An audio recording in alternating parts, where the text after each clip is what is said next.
了，这几年绝对支持爆料革命，所以他也到现场了，吓我一大跳。我昨天才发现，说七哥你别告诉任何人啊。他说我羡慕所有的爆料革命战友当中出面直播的人。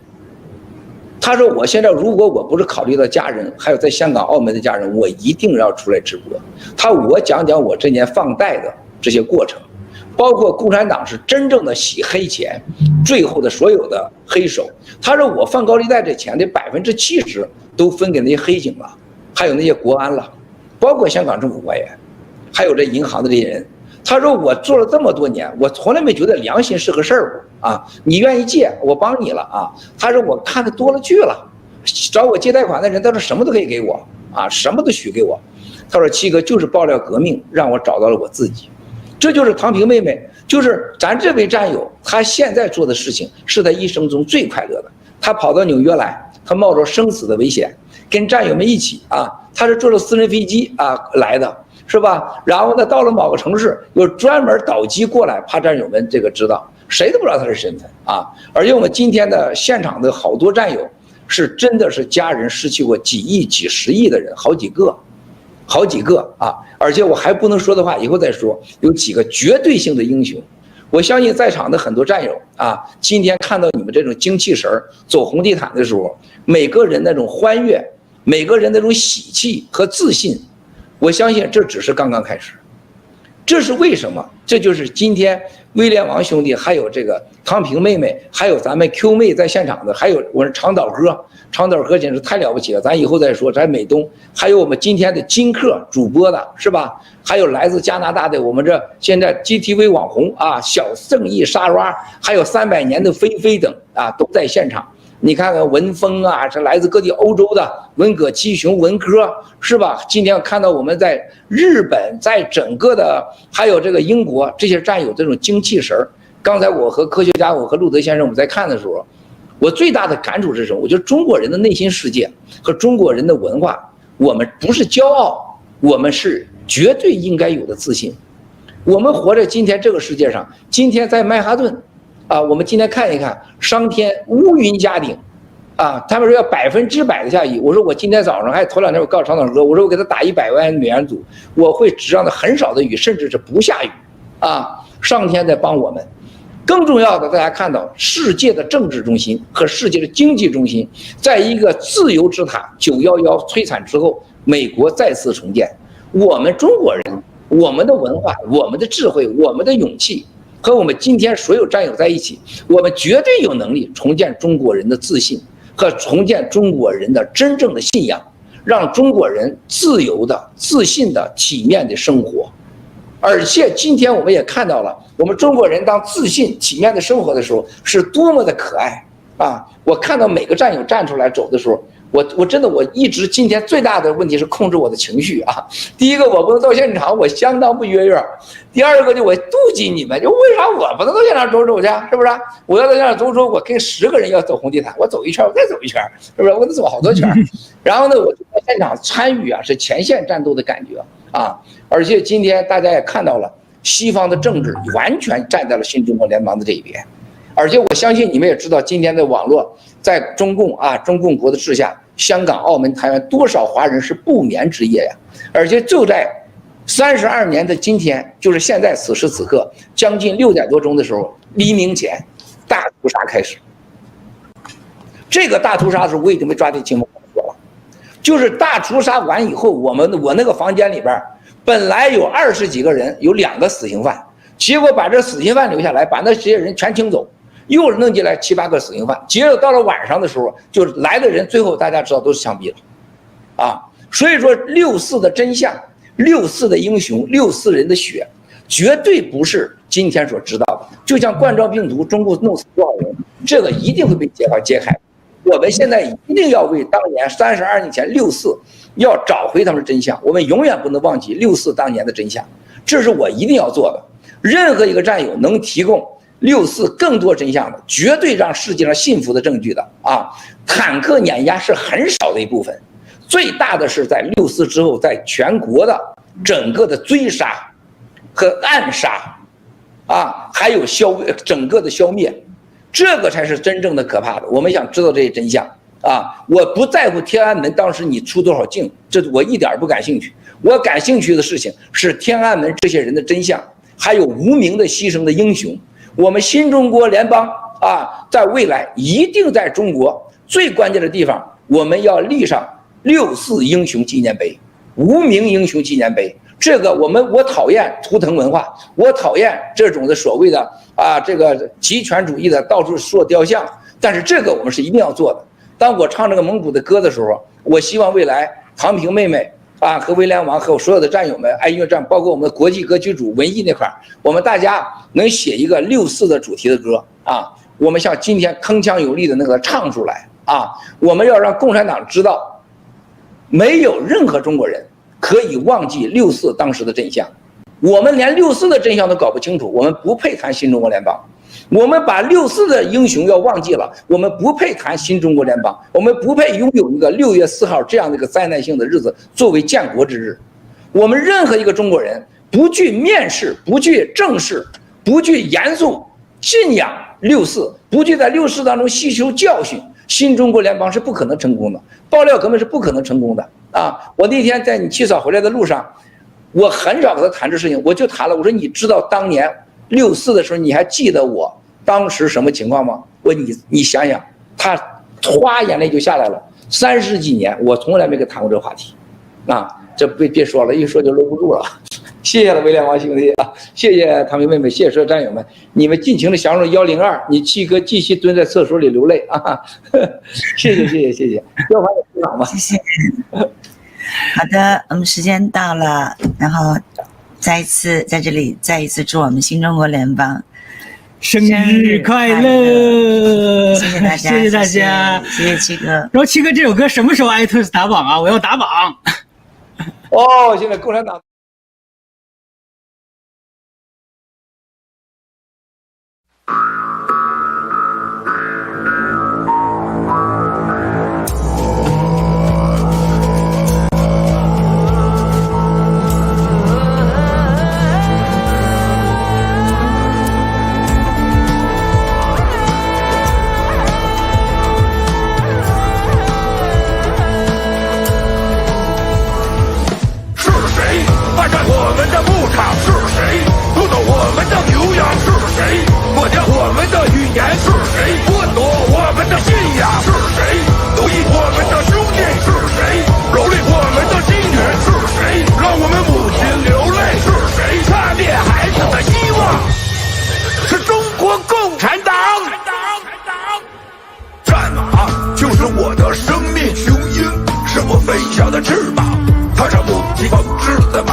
父亲眼中的期望。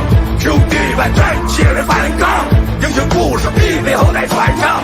我们是勇士的民族，不屈的血在身上流淌，神圣的母语放声高喊，我还们能一无私大呀！哦嘿呦，哦嘿呦，哦嘿呦，哦嘿呦，哦嘿呦，哦嘿呦，哦嘿呦，哦嘿呦，哦嘿呦，哦嘿呦。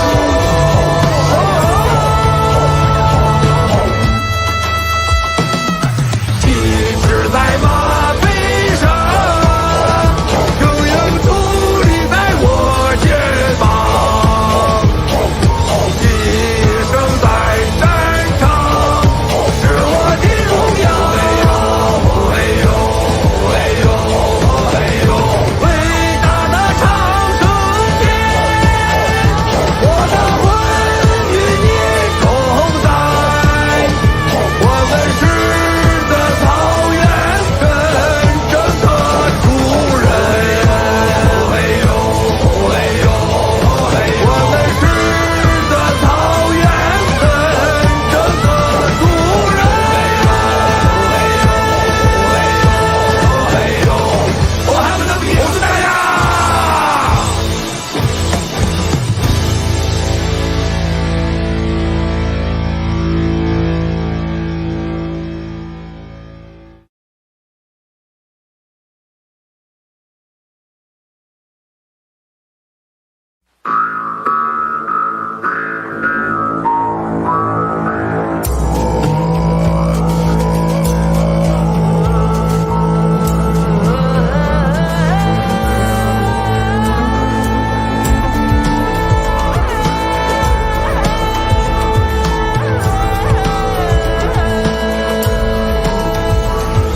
是谁霸占我们的牧场？是谁夺走我们的牛羊？是谁抹掉我们的语言？是谁剥夺我们的信仰？是谁奴役我们的兄弟？是谁蹂躏我们的金元？是谁让我们母亲流泪？是谁掐灭孩子的希望？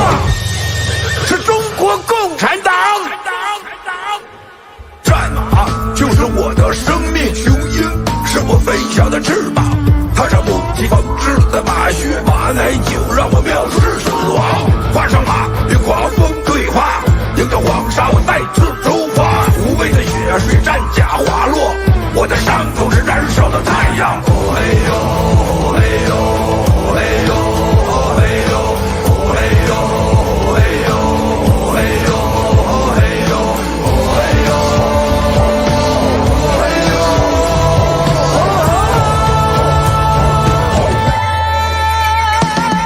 旗帜在马背上，英英矗立在我肩膀，一生在战场，是我的荣耀。哎呦，哎呦，哎呦，伟大的长城线，我的魂与你同在，我们是的草原真正的主人。哎呦，哎呦，哎呦。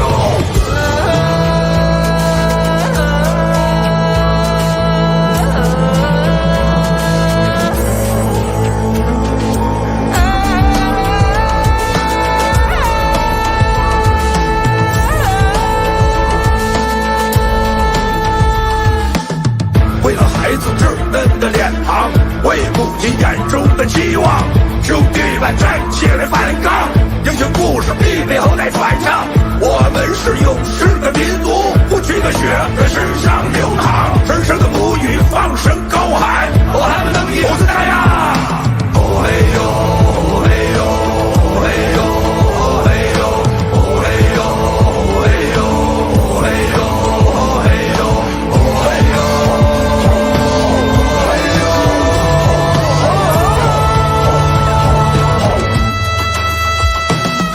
旗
孩子稚嫩的脸庞，为母亲眼中的期望，兄弟们站起来反抗，英雄故事必被后代传唱。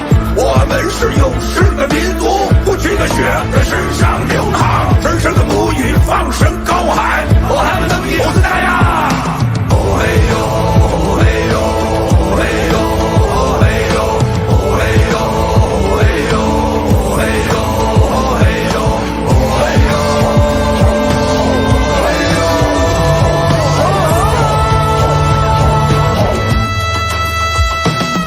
旗帜在马背上，永远矗立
我的生命雄鹰，是我飞翔的翅膀。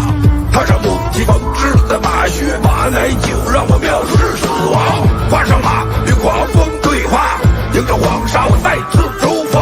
无畏的血水战甲滑落，我的伤口是燃烧的太阳。哦嘿呦，哦嘿呦，哦嘿呦，哦嘿呦，哦嘿呦，哦嘿呦，哦嘿呦，哦嘿呦，哦嘿呦，哦嘿呦。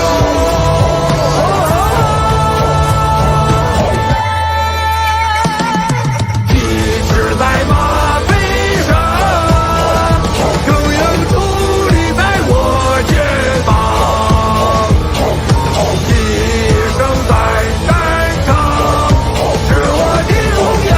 哦嘿呦，哦嘿呦，哦嘿呦，伟大的长生天，我的魂与你同在。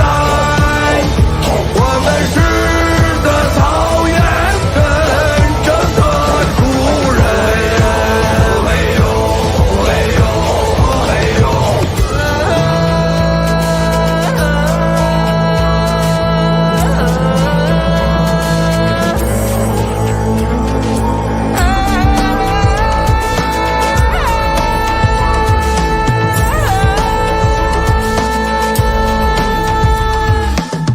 为了孩子稚嫩的脸庞，为父亲眼中的期望，兄弟们站起来反抗，英雄故事必被后代传唱。我们是勇士的民族，不屈的血在身上流淌，神圣的母语放声高喊，我还不能一口子大呀！哦嘿呦，哦嘿呦，哦嘿呦，哦嘿呦，哦嘿呦，哦嘿呦，哦嘿呦，哦嘿呦，哦嘿呦。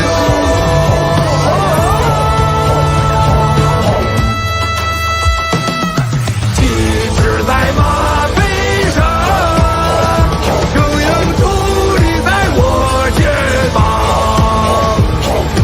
一生在战场，是我的荣耀。哦嘿呦，哦嘿呦，哦嘿呦，伟大的长生天，我的魂与你同在。我们是的草原真正的主人。哦嘿呦，哦嘿呦，哦嘿呦。我们是的草原真正的主人。哦嘿呦，哦嘿呦，哦嘿呦。我还不能比猴子大呀！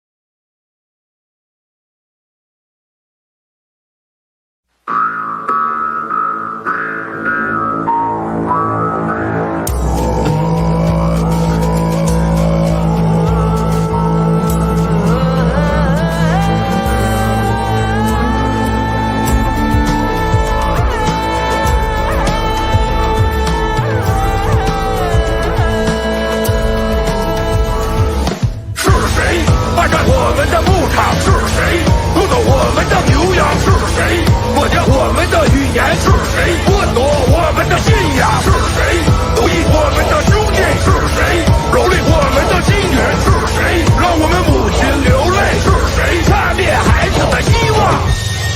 是中国共产党！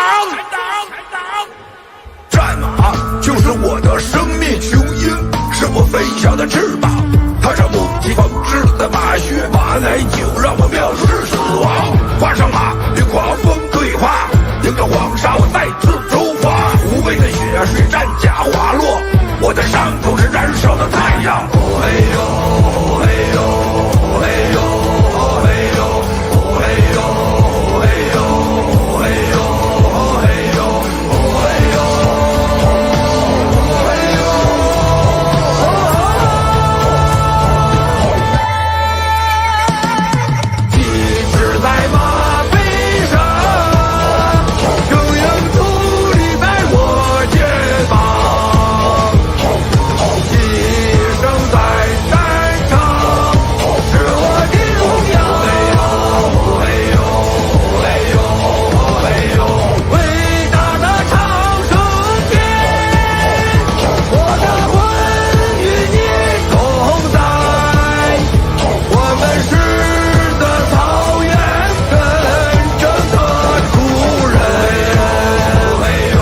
为了孩子稚嫩的脸庞，为母亲眼中的期望，兄弟们站起来反抗，英雄故事必被后代传唱。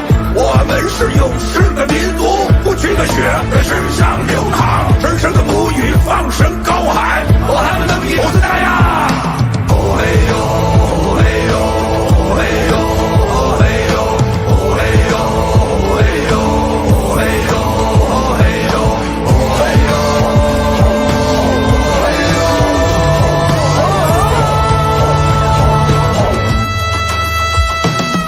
旗帜在马背上，更有土地在我肩膀，一生在战场，是我的荣耀。哎呦，哎呦，哎呦，伟大的长城线，我的魂与你同在，我们是的草原真正的主人。哎呦，哎呦，哎呦，我们是的草原真正的主人。哎呦，哎呦，哎呦，我还们能比猴子大呀！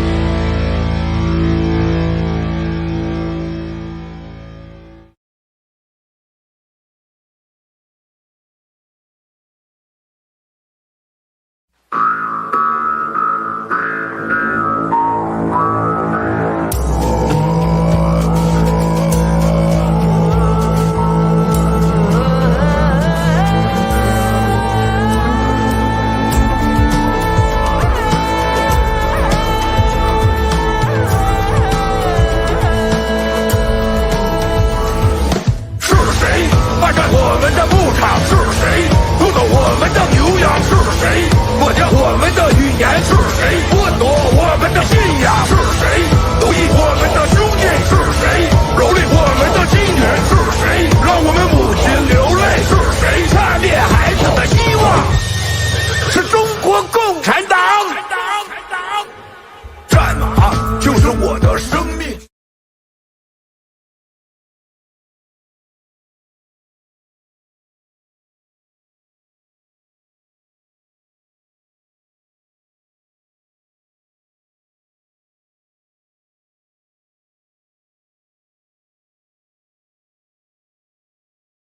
Evidence of a cyber attack orchestrated by China on our 2020 election. I took that one piece of evidence and I just went all in. This was something different nobody had seen. This was something that came through the machines, the Dominion machines, the Smartmatic and other machines. This was a cyber attack. I didn't know anything about cyber attacks, and boy, I had to learn real fast. And I hired experts to validate this. These guys are white hat hackers that work for the government. But what I'm going to show you tonight is you're going to all know now why I have been 100% sure that when this gets before the Supreme Court, it's going to be 9-0. 9-0 to pull this election down, and that this was 100% an attack by China on our country through these machines. And with us right now is one of my cybersecurity experts. These guys are the best. And this guy has over 20 years of experience working in both the private sector and with government law enforcement and intelligence agencies. He has many information and cybersecurity certifications that specialize in advanced adversary detection, mitigation, and elimination. And here he is now. Hello. Hello, Mike. Thanks for having me. Yeah, thanks for all the work you've done for our country, and thanks for all the work you've done for myself. And I know I put yourself and many others through a couple months worth of work now just to get everything validated for our country, to show that this evidence is real. So what I'm going to go through, everybody, I'm going to start from let's start from January 9th. The stuff that these guys brought to me, these guys were there the night of the election, and it was like taking a movie. I compared it to like taking a movie, and they have all this information, millions of lines of data. Why don't we show that right now? Can you go ahead and say what we're watching here? Yeah, that's essentially the raw encrypted data, and I mean that would run for the next couple of days. You know, that's the amount of data that we're dealing with here. So what this contains here is what? What are these? Is this cyber forensics? What are we looking at? What are these called? I know you had told me before they're called like PCAPs or something.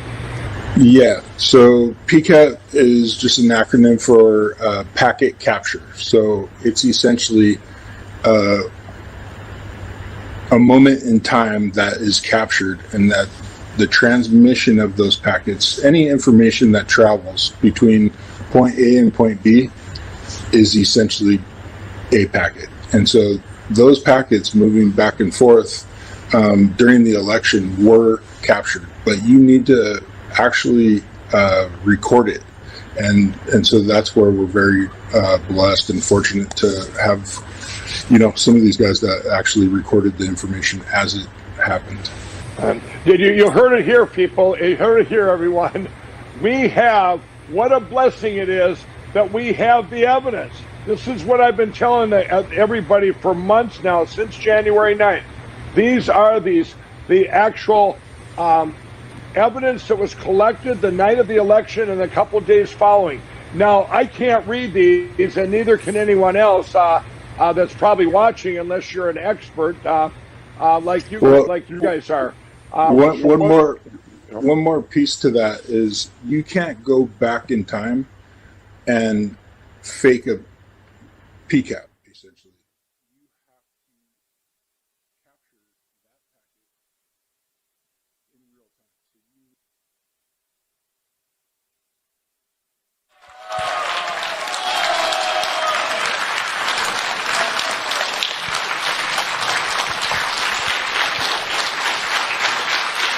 Thank you.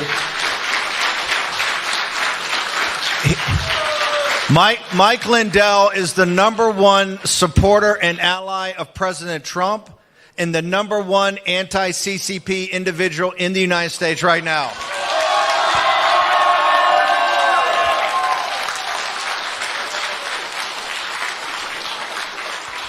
So here's what we're going to do. Mike Lindell, through his own lawsuits and his own efforts and his own money, has two things. Today he filed a $2 billion lawsuit against Dominion, okay, the machine company. And Smartmatic. And Smartmatic. And their lawyers that are co-conspirators. And their lawyers. But here's what's important. Here's what's important. Here's what's important.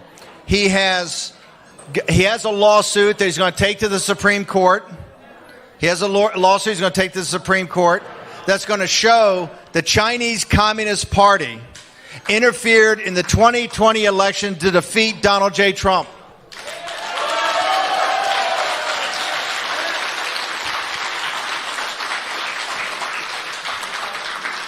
Mike, Mike's going to give us a 2-minute introduction. We're going to cut back to the film. This film shows positively that the Chinese Communist Party were involved in cyber attacks that changed the outcome of the 2020 election. I'm going to turn it over to Mike. He's going to do a 2 or 3 minute introduction. We're going to continue the film, and then Mike is going to come up and answer all questions and give a short presentation afterwards. You're seeing the world premiere of this film just for you in this audience in New Federal State of China, because he has such he's so impressed and so proud of how you're fighting the Chinese Communist Party. Absolutely. Thank you all. I was, as you all know, you probably all know, I was given evidence on January 9th, and it involved machines and a cyber attack. And I dug in with all the due diligence I had, and I couldn't believe how the magnitude of it, this attack coming from China, from the CCP, and what you're going to see in this film that we did. It's a short film, but I hired they're called cyber forensics. They're white hackers that work for the government and private sector. They're the best in the world. So if a country is attacked cyberly, these guys go in and they do the forensics and they find out who did it, what they did, and find out the deviations and where it came from. Well, what you're going to see in this film, and actually when I was filming it, I learned a new word, CPACs. These are packet captures. In cyber forensics, what this is, it's like having a movie camera during a bank robbery. So on November 3rd, 4th, and 5th, we have all of those C packets in our possession. So, and what you're going to see in this movie is these attacks that come from China, that was based in China, and it's going to show these CPACs, these PCAPs, I got to say it right, PCAPs, these packet captures. This guy expert I have in here, this guy has 20 years experience, just one of many I hired to validate. And what he's going to tell you in this film is that these things can't be changed. Once you have them, those PCAPs, that's 100% evidence. So when I said to him, so when we bring this to the Supreme Court, there will be 9-0 voted. He says, absolutely, because you have to bring it down. Amen. You cannot argue this evidence. It's like you can't say it's not subjective. It's real. He says in the movie, he says, it's real. You cannot change it. It can't be altered. And he said, what a blessing for the United States to have these PCAPs in possession. Amen. Where we can pull down this election. All right. Okay, hold on. We're going to take a few minute break, show the film. Mike's going to be back up. We have so many VIPs that have come tonight to honor the new federal state and to honor your work. Can we have America's Mayor, Mayor Giuliani? Can you join us?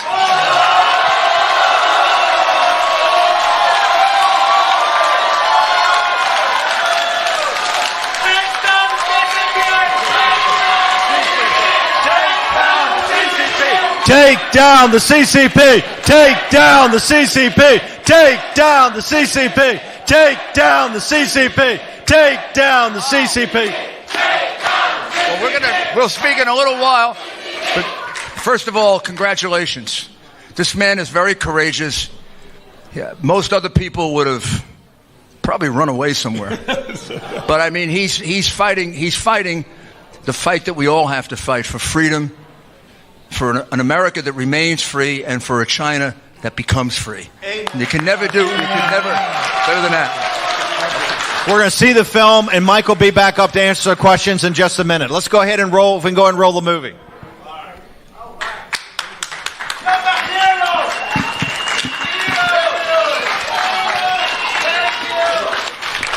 Hello, everyone.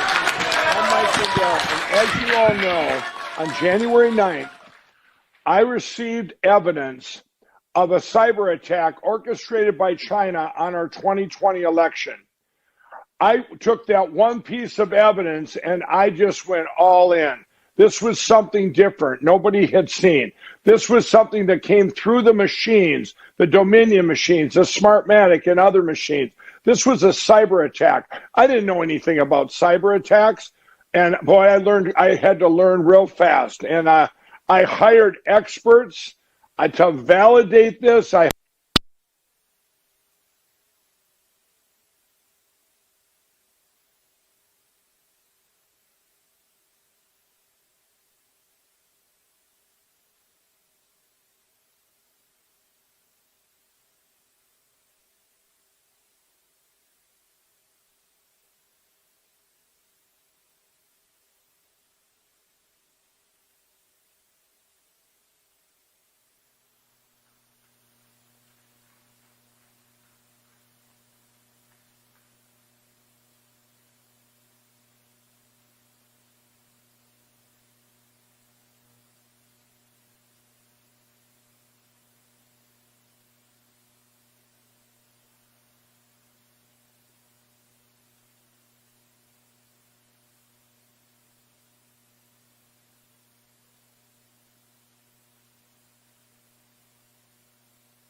I received evidence of a cyber attack orchestrated by China on our 2020 election. I took that one piece of evidence and I just went all in. This was something different nobody had seen. This was something that came through the machines, the Dominion machines, the Smartmatic and other machines. This was a cyber attack. I didn't know anything about cyber attacks. And boy, I had to learn real fast. And I hired experts to validate this.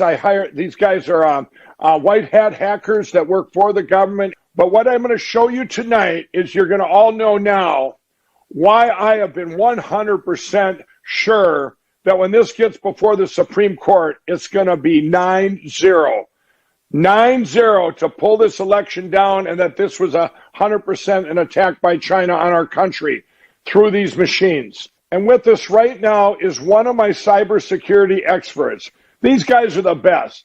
And this guy has over 20 years of experience working in both the private sector and with government law enforcement and intelligence agencies. He has many information and cybersecurity certifications that specialize in advanced adversary detection, mitigation, and elimination.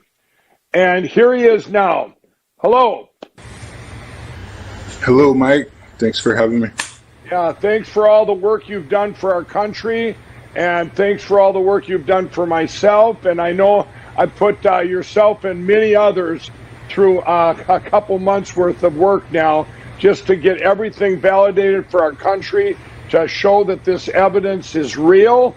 So what I'm going to go through, everybody, I'm going to start from let's start from January 9th. The stuff that these guys brought to me, these guys were there the night of the election, and it was like taking a movie. I compared it to like taking a movie, and they have all this information, millions of lines of data. Why don't we show that right now? Can you go ahead and say what we're watching here?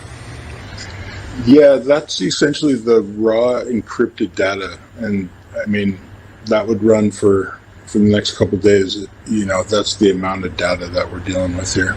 So what this contains here is what? What are these? Is this cyber forensics? What are we looking at? What are these called? I know you had told me before they're called like PCAPs or something. Yeah, so PCAP is just an acronym for packet capture. So it's essentially a moment in time that is captured, and that the transmission of those packets, any information that travels between point A and point B, is essentially a packet. And so those packets moving back and forth during the election were captured, but you need to actually record it. And so that's where we're very blessed and fortunate to have, some of these guys that actually recorded the information as it happened. You heard it here, people. You heard it here, everyone. What a blessing it is that we have the evidence. This is what I've been telling everybody for months now, since January 9th. These are the actual evidence that was collected the night of the election and a couple of days following. Now, I can't read these, and neither can anyone else that's probably watching, unless you're an expert like you guys are. One more piece to that is you can't go back in time and fake a PCAP, essentially. You have to capture that packet in real time. So you need to record it. You don't go backwards and, recreate this whole, chain of events. It happens and you record it. Right. So, okay, that's a great point. So what he's saying there, everyone, is you can't go back in time and say, okay, I'm going to make these up. And also you can't go back and change anything, right? If you have these PCAPs, you can't go change them. It's a blessing we have them. If we didn't have them, the evidence would be long gone, correct? Yeah, it would definitely be gone. And, luckily somebody pressed record during the entire election. So wow. Well, yeah, that is a blessing. And they brought it to me. Why did they bring it to me? because I at that point on January 9th, nobody else was. All the other evidence they found for November and December, I call it the organic cheating. All the dead people voting, non-residents voting, all this other stuff. Everybody's so focused on that, and these guys, they're heroes that ended up collecting this the night of the election. So they bring it to me now, everybody, and I'm going, okay. I wanted to learn all I could about it, and one of the things is now if you take this stuff here, and one of the things I asked you and many others, because I have many cyber experts, I'm going, is there any way you can go back in time and doctor it, change it? I think you compared it to like a forensic scene at a crime scene with like DNA evidence. Is that correct? Yeah. So really what you're looking at is, there's hash values which are unique to each item. Any change to that, it'll change the hash. So that's how you verify images, or the PCAP in this case. So when you're looking at this file, you make sure that it hasn't been doctored or anything's been done to it, because when you do the work, it needs to match that original file. And so that's where you start, and then we work to unencrypt and pull the data out to identify exactly what happened during that period of time. Okay, so now when you, in all your work in 20 years, then do you work with these PCAPs a lot, or do most cyber experts, that's what you work with all the time? Yeah, a lot of the time we do, because if there is a active cyber attack, you record it, and the way you record it is through a PCAP. That's how you capture that traffic. And that traffic, when you capture that information, you have the source, you have the destination, you have the files that are being transmitted, and right. through what protocol, it captures a lot of information, and you go through it and right. essentially translate it. Right. That's what took so long. I believe it's been a couple months now with I've had yourself and many others validating and translating these CPACs, and there was literally thousands of hacks, right, from China. Yeah. Well, there were a lot, and there were a lot successful. Some were just doing reconnaissance, and others were flipping votes. And so it would go in and identify where it needed to flip, and then it would flip. So yeah, there was a lot of activity. So what I had you guys do was go out and get 20, just grab 20 of the PCAPs, 20 of them that you could take that data and translate it into something that was readable for all of us here. So what I did is I said, you know what, let's just see how this, because this was in the millions and millions of votes that were flipped in our election by China from Trump to Biden. Okay, so I said, well, let's just grab 20 of them so we can make this absolutely 9-0 video. So we went out, we grabbed 20 of them. Now it took I don't know what it take 4 to 6 weeks to validate just those 20 PCAPs, and because I wanted I was very particular, wasn't I? I wanted every little thing validated and 100% foolproof. And these were the 5 states. These were 5 states: Michigan, Wisconsin, Pennsylvania, Arizona, and Georgia. Okay, so now what I want to do is bring up the data that you took the PCAPs and translated it for us and showed just these 20 attacks exactly what these PCAPs show, and that we can all read.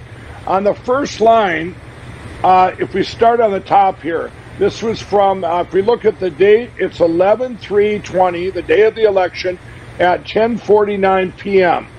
Can you go ahead and take us through this when you talk about the source, and take us through us line by line and explain what this is? Yeah, so the source is the IP address from the computer that essentially, change that vote. So since we focused on the 20, each one of these resulted in votes being changed. So that's the source.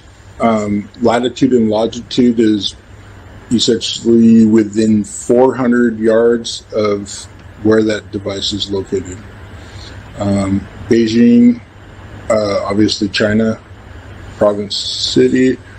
And then this next part is the network that was pulled out of the PCAP, essentially. But some of this is in Chinese, so when you translate it, you just want to make sure, and as you've asked us to do, double, triple, quadruple, validate.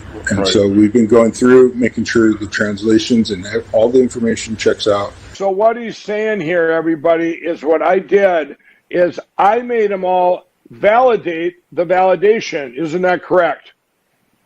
Yeah, so we, because we're dealing with other languages, we validated the validation that was validated. So the next line there, which is the network code, what would that be? Yeah, so that's essentially from the registration of that IP. So,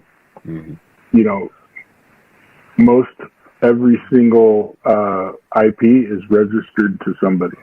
And so when you look at that network range, and identify who the registered owner is. Right. So that's where it comes down. Okay, so you got all of this information from the PCAPs, is that correct?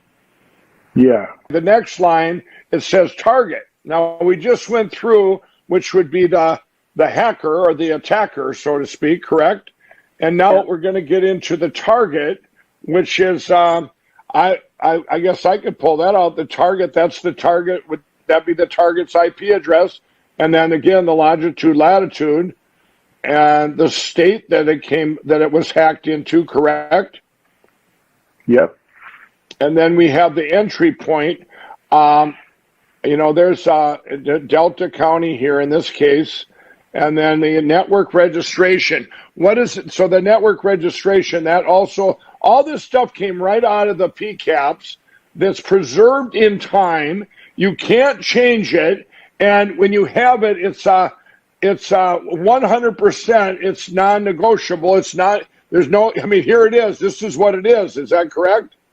Yeah, I think we were saying that this isn't subjective. It just is what it is. It's fact. The information, speaks for itself, and right. You go from there. So before we go to the last couple lines, I want to ask you this. If you are going to prove a cyber attack, and if you had a wish list, like let's say, obviously when I came to you and said, and others and said, hey, I have something that's really going to change the world. It's good because these guys brought me these, I didn't know they were called PCAPs at the time, but I knew they were from the night of the election.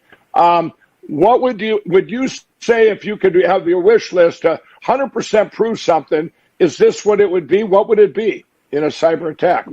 Yeah, this is 100%. I mean, this is what you would want. Yeah. A lot of times, you come in, at least, in our line of work, we get called in after the attack. So this was something that was captured during the attack. Wow. You always want that. Right. You want to catch somebody. Yeah. You want to catch them, somebody's robbing a bank. You want to have it on video. Like, right. That's definitive evidence. This is robbing the bank and having it on video. So I wanted everyone to hear that. We have what everyone would ever want if there was a crime committed, a cyber attack. We have the forensic evidence. We have the movie. We have the video of the bank being robbed, so to speak. And right before, I wanted you all to hear that before you look at the last couple lines here. You have the intrusion, how they got in, firewall or the credentials, whether they had the credentials. And was it a success? Yes, it was a success. Here it is, everybody. what happened. In this case, Donald Trump, it says down, there were 3,215 votes flipped. And you can go all the way down this list, and every one of them was a Trump, votes taken from Trump given to Biden. It was a flip. So these cyber hacks and these attacks, are you saying that these numbers here at the end came right off of those PCAPs? Is that correct? Yeah, those, they're specific numbers, right? Right. So those, you're not just rounding up, it's actual specific, like to the vote numbers that were pulled out of the PCAPs. That is so awesome. So everybody, do you see what this is? What we have here, you talk about a smoking gun. This is why I've been by everyone, for 2 months, people have attacked me and told me I didn't have the evidence and all this stuff. And we've made these other movies. But I wanted to get on here and explain to everyone, this was an attack by China on our country through these Dominion and these other machines, and they just hacked in a cyber attack, hacked into our election, and flipped it to anyone that they wanted to win. In this case, it was the Democrat Party. I want to ask you something before we go to the next chart. Going to the Supreme Court, when this gets there, when we bring this to the Supreme Court, and so what you're saying, because this isn't subjective and you can't change anything, and with this evidence, and you go in there, and what would you expect? Is there any way it could be 5-4 or 6-3 that this is real, or 8-1, or does it have to be 9-0? It's irrefutable. Irrefutable. That's the word. Irrefutable. And it's not subjective, right? I mean, this is if you have not at all. Right. Yeah, it's blood. Sometimes you have little specks of blood, right? This is a bucket of it. Wow. Yeah. That's so awesome. Now everybody knows why I've had the confidence I've had over the last couple months. And now I want to show you, I want to show everybody just remember, these are just 20 of the hacks, everybody, out of thousands that China orchestrated. And so whether you're a Democrat or Republican, this is the most serious thing that's ever happened. This is the biggest crime against our country and humanity I could think of ever. So now let's pull up the next chart here. And what it's going to show everybody is just remember, I just had 20 of the attacks, 20 of the thousands of attacks on our 2020 election by China. I just took 20 of them, and I had 20 of them validated and revalidated and revalidated. So right now, as we pull up this chart, I'm going to show you what those 20 attacks did. What they did, if you look at Pennsylvania here, it's where it said Biden won by over 80,000. Just with these attacks that we showed you, this small sampling, Donald Trump won by over 107,000. You go to Georgia, they say Biden won by 11,779. Just with this small sampling of the attacks, Donald Trump won by over 35,000 votes. Arizona, same story, over 10,000 votes for Biden. And after you add in just this small sampling of the attacks, Donald Trump wins by almost 37,000. You go to Michigan. It says Biden won. Remember, we had the big thing in Michigan where they injected votes there. But you have 154,000 plus votes in Michigan. And with this small sampling of hacks, these 20 attacks, just 20 of them, now Donald Trump wins Michigan by over 48,000 votes. Now when you go to Wisconsin, you can see Donald Trump lost by over 20,000 votes, but he really wins by over 49,000, almost 50,000 votes. And realize this was just 20 of the thousands of attacks. This is why when we say that Donald Trump really won this election by like almost 80 million to 68 million for Biden, how can you switch tens of millions of votes? It had to be done with computers. It had to be done with the machines, through these Dominion, through all these machines. And China did it. It's a cyber attack of historical proportions.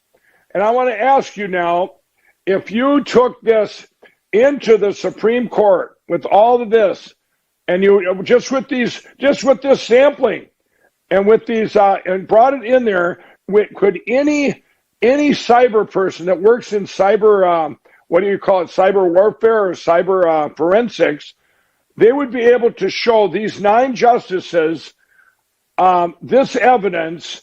And is there any way that it would not be a 9-0 vote saying this is 100% true? No. And I think it would be great for, some of my colleagues and more people within that community to weigh in, because they'll reach the same conclusion. And, we've been doing this for a long time. We know what we're looking at, and I'm confident in, them seeing the same exact thing, because, we have. So it's real, it's there, and you can't change it. So what do you do with that? You have to rule, and that ruling it has to be, it's not just majority. It's not just majority. It's the whole thing. Like, it's that black and white. And, it doesn't come down to any politics. That's not what this is about. It's about, our country, and, that falls on both sides of the aisle. So I think, at the end of the day, that's what needs to be done. And I think they'll choose the right, decision. Right. Well, it'll be 9-0, everybody. You heard it here. These guys, these 9 Supreme Court justices are going to be heroes as far as I'm concerned. They look at this, and they don't even have to. I would like to be one of them. It'd be very easy to be one, knowing that you got brought evidence that is not subjective, is 100% non-negotiable. And so it's a very easy decision for all 9 of them. I mean, everybody, you have to realize that these are 9 justices. They are Americans. They grew up here. They have families. They have grandchildren, and they have neighbors. They have friends. It doesn't matter if you're a Democrat or Republican or what you are. This was 100% attack by China, the CCP coming into our country, and they just happened to use the Democratic Party. That's who they picked to do it with. Well, you know what? The Democrats warned us about this, everybody. They warned us about this for a long time, that these machines could get hacked. We recently I actually held a demonstration for my colleagues here at the Capitol, where we brought in folks who, before our eyes, hacked election machines. Those that are being used in many states, but are not state of the art from our perspective. We're very concerned because there's only 3 companies. You could easily hack into them. It makes it seem like all these states are doing different things, but in fact, 3 companies are controlling them. 43% of American voters use voting machines that researchers have found have serious security flaws, including backdoors. These companies are accountable to no one.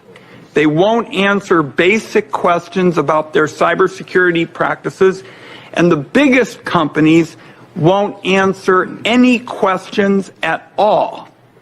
5 states have no paper trail, and that means there is no way to prove the numbers the voting machines put out are legitimate. So much for cybersecurity 101. I know America's voting machines are vulnerable because my colleagues and I have hacked them repeatedly. We've created attacks that can spread from machine to machine like a computer virus and silently change election outcomes. And in every single case, we've found ways for attackers to sabotage machines and to steal votes. Early voters in Georgia in 2018 saw machines deleting votes and switching them to other candidates. And you say hacked, what were they able to do once they gained access to the machines? Oh, all sorts of things. They could manipulate the outcome of the vote. They could manipulate the tally. They could delete the tally.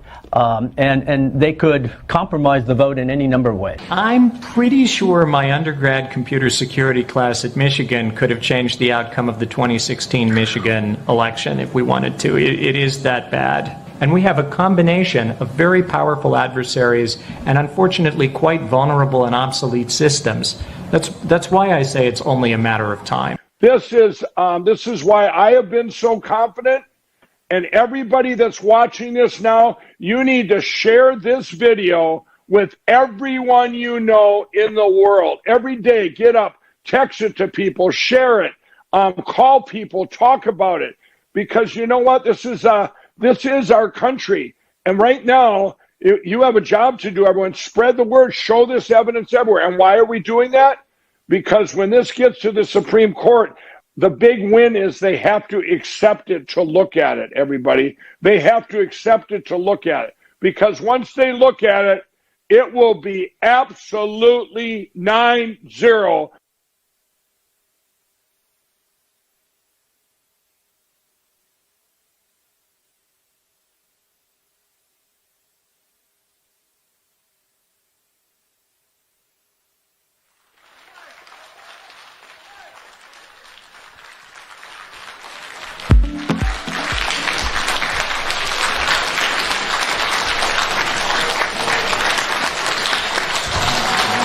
Thank you, everyone. If you go back and look at this past year, Miles Guo, crazy Miles Guo, he warned America when he came here from China of what the CCP was capable of doing. And look at this past year.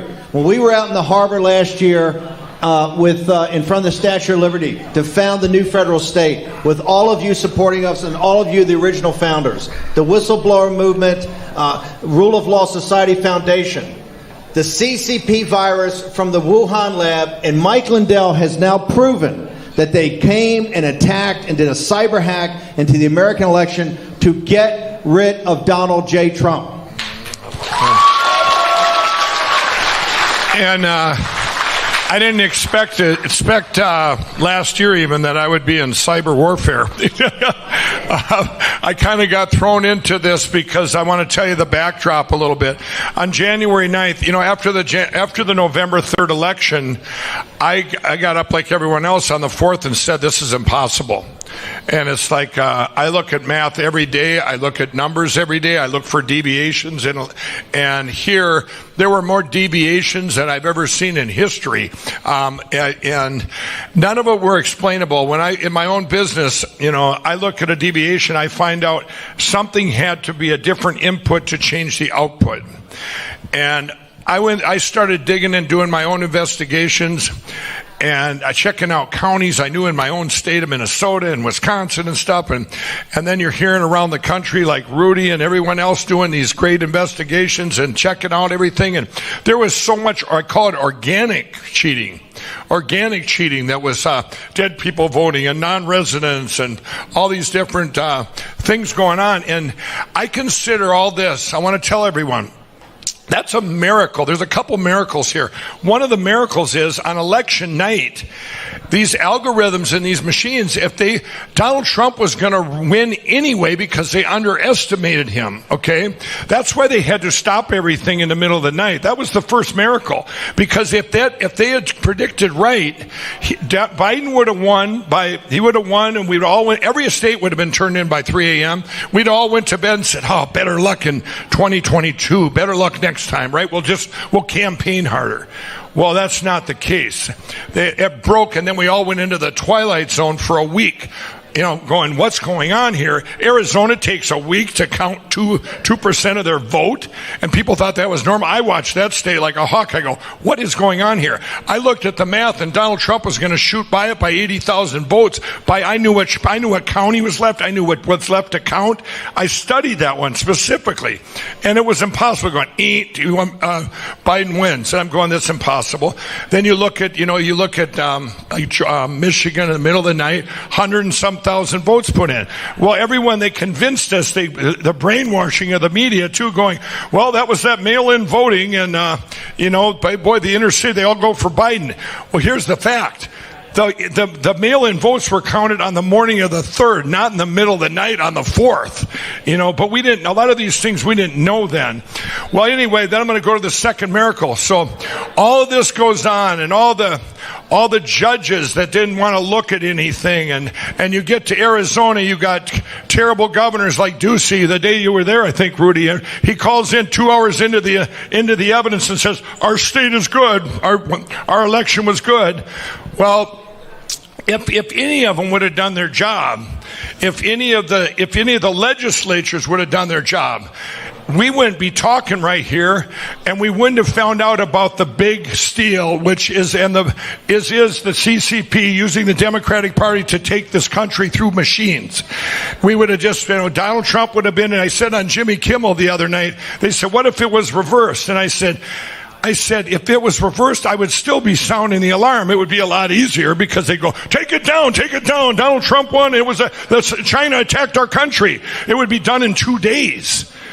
And anyway, we went all the way through. I was there right along with I spoke before the Supreme Court on the 14th, and I was out in front of there, and and November 3rd came and went, December 14th, January 6th, January 20th. But on January 9th, I was given a piece of evidence that was different, and that was what was one of those CPACs you just seen. And I'm going, wow, this explained the big deviation that I had looked at. This wasn't about 1 million votes. This was about millions and millions of votes across all. I looked into, it didn't make sense when congressmen win, but yet the president loses. I mean, it was just, nothing made sense. And getting that piece of evidence, well, then I went all in, and you've all seen me on the news every day. I would say it's the only way I could stay in the news, because Dominion had kept suing everybody, so nobody would take you on. If you said the word Dominion, it would be like, I can't have you on. I have news stations ripping me off the thing trying to talk. Well, the only way I could stay in the news was to do, Mike Lindell lost his Twitter, Mike Lindell, and then all the media would call me every day. And I'd go, here comes CNN and the New York Times and the Washington Post. And they go, Mike, you lost 4 more retailers today. I go, did you hear about China taking our election and stealing it through the Dominion machine? But Mike, tell us about you losing your retailers. And I would make all those poor journalists listen to me for over a half hour before I'd give them an answer. It was funny because they called me every day up until February 5th, when I did a movie which you should all watch called Absolute Proof. We did it in 5 days, and it's 2 hours long, but we really went in depth with everything. And I kept telling the news, I said, the media, I have the evidence. I would send it to them. I would give it to them. They wouldn't put it up. They couldn't put it up because their bosses wouldn't let them, or nobody. It was the big cover-up. We're coming out with a movie, Absolute Cover-Up. But this kept going on and on. I said, wait till February 5th. Well, February 5th came, and it was crickets. None of the media called me. It was crickets. And then the attack started. They lost YouTube and lost Vimeo and lost, you had Google attacking. Well, all these things. Well, then nobody called. It was crickets all the way until Dominion finally sued me. And I'm going, because I begged them to sue me. I said, you need to sue me because I wanted to get the evidence, which, by the way, today, I just did that lawsuit that Steve told you about. We dropped this evidence in there. What you've seen in this show, they're called packet, they're PCAPs. They're packet captures. You can't change them. You can't change them. These are like taking a movie of a bank robbery. If you didn't have it on film, you lost it forever. You got to do other things like they're doing in other states now, where they're doing the actual audits of the machine. They're going to find out what we already have. And when we do get these, when this does get to the Supreme Court, the biggest win here is that they look at it. They have to look at it, and they're going to be heroes because we're going to show them that the CCP used the Democrat Party to attack our country through these machines. And when we get past all this, when we get to this great place in the future, it's going to be a great uniting of our country. It'll be a uniting of our country, and we will once again be one nation under God.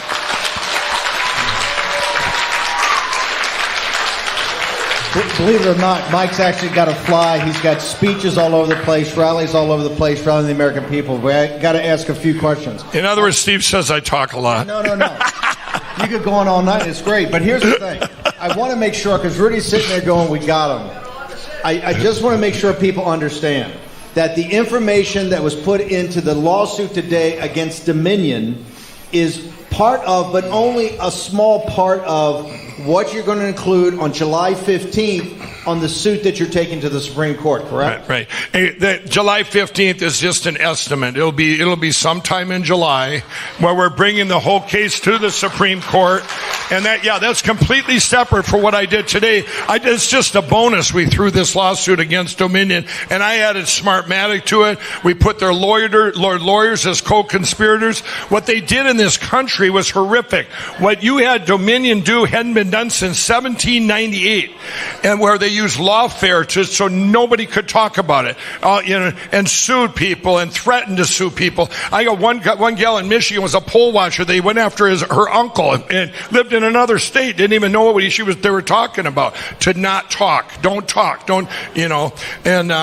There were some people that were not certain. Miles Guo and GTV and G News kept pounding it every day. That's what I said. They never backed off. So thank you for the G News GTV talk.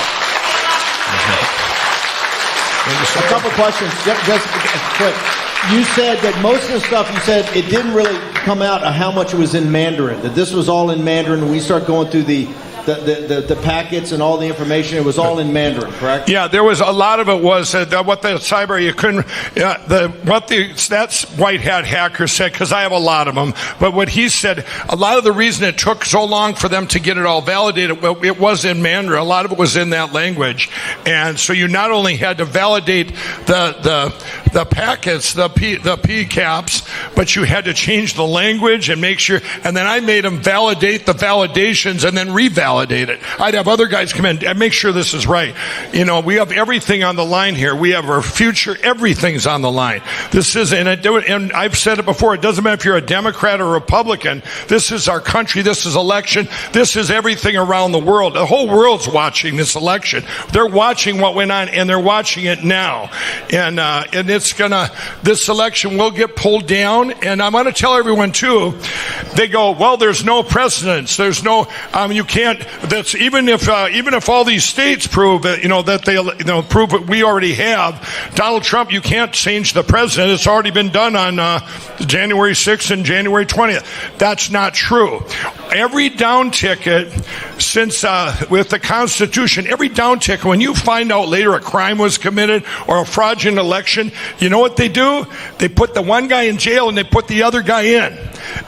Whoever did it. And even if it was a mistake, they're putting the guy that really won in. So it just doesn't happen at the presidential level. So what's going to happen is these 9 Supreme Court justices, because this evidence, you can't deny it, these PCAPs, when you bring it in there, they don't even have to, they got it easy. They're going to be heroes, and they have it easy because they got to go 9-0. This happened. Pull this election down. Put Donald Trump. I've said it before. I believe he's going to be back in by the end of August.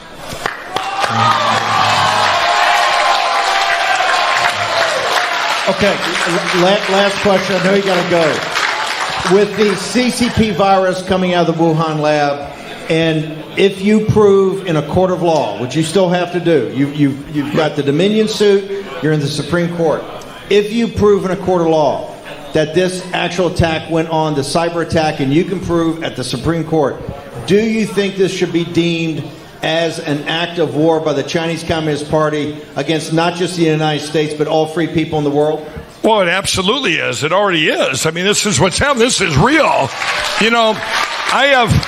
I have countries that have reached out to me, very high up officials, and I won't name all the countries, but there's at least 7 of them that all eyes are on us here because they have the machines too. This is a takeover that it's of historical proportions, and what a blessing that we had these miracles happen. This is the best time to be alive. This is historical. We're going to actually stop. They thought they got away with it, but they're caught. And we have the evidence. Can you imagine sitting here going, okay, we don't have anything. This is going to change the course of history and stop the CCP. Like I say, it's going to unite just because they picked the Democratic Party. Look at the Democrats warned us in this video. They're the ones that warned us, and so it's going to be amazing when we get way out here, everybody. We get to this great place we're heading to. We're going to look back. And everyone's going to say, wow, all that had to happen just the way it happened. God's got his hand in all of this. And when we get out here, we will be one nation under God again. Can everybody stand for a minute? I want to leave Mike with the new federal state, the whistleblowing movement, the rule of law. Can we lead a cheer of take down the CCP? Take down the CCP! Take down the CCP! Take down the CCP! Take down the CCP! Take down the CCP! Take down the CCP. Take down the CCP. Amazing.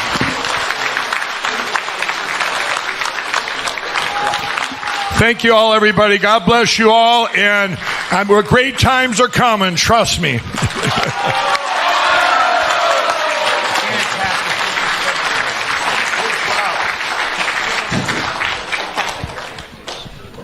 非常非常感谢我们的Lindell先生。 Okay, everyone. See the light shining really bright here. I have a very, very, very special announcement to make. We have a big surprise for everyone tonight. I'm trying to control myself here. We have two very special guests with us this evening.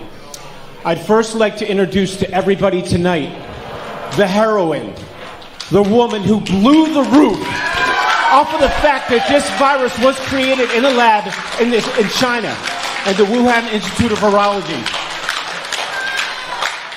We call her our heroine. Ladies and gentlemen, Dr. Li Mingyan.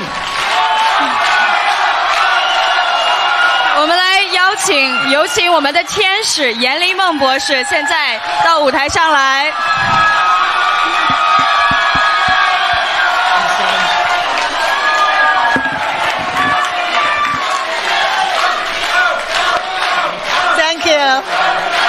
Thank you, everybody.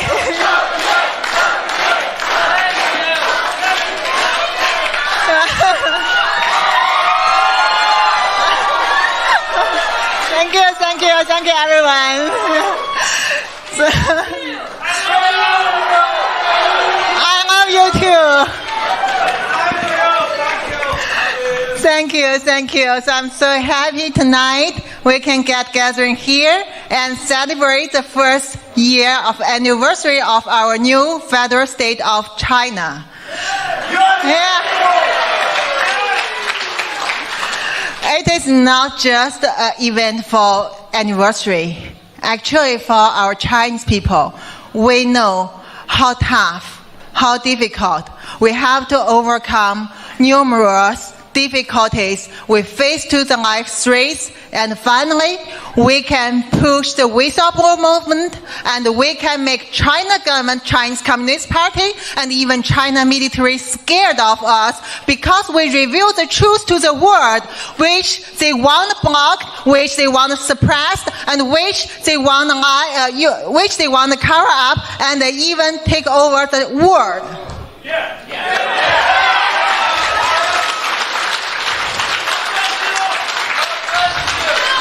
We Chinese people are smart. We Chinese people work hard. We Chinese people are very honest. We are the good people. But China government try to tell the world we are someone who are not honest. We are someone cunning, and we are someone rude, and we are someone cannot get along very well with the Western civilization. No, now we use our action to tell people they are wrong, and we are going to remove this Chinese Communist Party regime and their communism ideology. We will tell the world we Chinese people can work very well with the Western people, with democratic culture, with the Western civilization, and also combine with our virtues from our Chinese culture. We want to tell the world that we are brave people. We use our actions to show the world we dare to stand out, and now we dare to tell the world the truth, especially during historic pandemic. We tell the world that the virus, COVID-19 virus, come from the lab in Wuhan. It was created by the Chinese Communist Party regime and also the China military scientists together with their colleagues overseas and then get along with the scientific misinformation campaign internationally involved Dr. Fauci, CDC in US, Lancet, Nature magazine, WHO. Even yesterday, the NIH director Francis Collins is talking on Fox News said he still thinks bioweapon is a conspiracy. He still thinks that it's from some nature virus, maybe somehow the bat fly to the lab and then jump out. So still that is nothing about Chinese unrestricted bioweapon. He still called that conspiracy. Now, even the emails reveal that what I told Mr. Luder and what Mr. Luder delivered to world, what our whistleblower movement people try to tell the world from last January, that these are the people who work with Chinese Communist Party. They are using misinformation, using lies and denial. They try to cover up that the fact China government spend years, spend money, and try to look for the good material. Later, they are successful, and then they make the novel, non-traditional bioweapon, and then later they intentionally release it out of the lab in Wuhan to the innocent people, make them become the first victims in the world. And because I revealed it from 19 January 2020, because Mr. Luder, he dared to talk about it through his YouTube channel. He faced a big risk, and then China government scared. So China government immediately changed their plans. So they have to admit human-to-human transmission. They have to tell people, yes, there are more and more cases happened already, and then they have to finally lock down Wuhan in a very inhumanity way. But at the same time, they deliberately take the advantage of this outbreak and spread the virus to the world, and then tell people this is just a flu. And then they tell people what? They bring out the PPE from US, from other countries, and then they know hydroxychloroquine works because we, Dr. Moore, Mr. Luder and me, we tell the world from 29th January that there are drugs for COVID-19 virus. Efficient, safe drug, which we have used for many, many years. WHO said that is one of the safest drug in the world, hydroxychloroquine. China government then, 4 days later, China military applied the patent, said hydroxychloroquine can be used for new purpose as treat COVID-19. But then they don't tell the West. I mean, even later when President Trump at that time tells the world that hydroxychloroquine can protect you, what happened?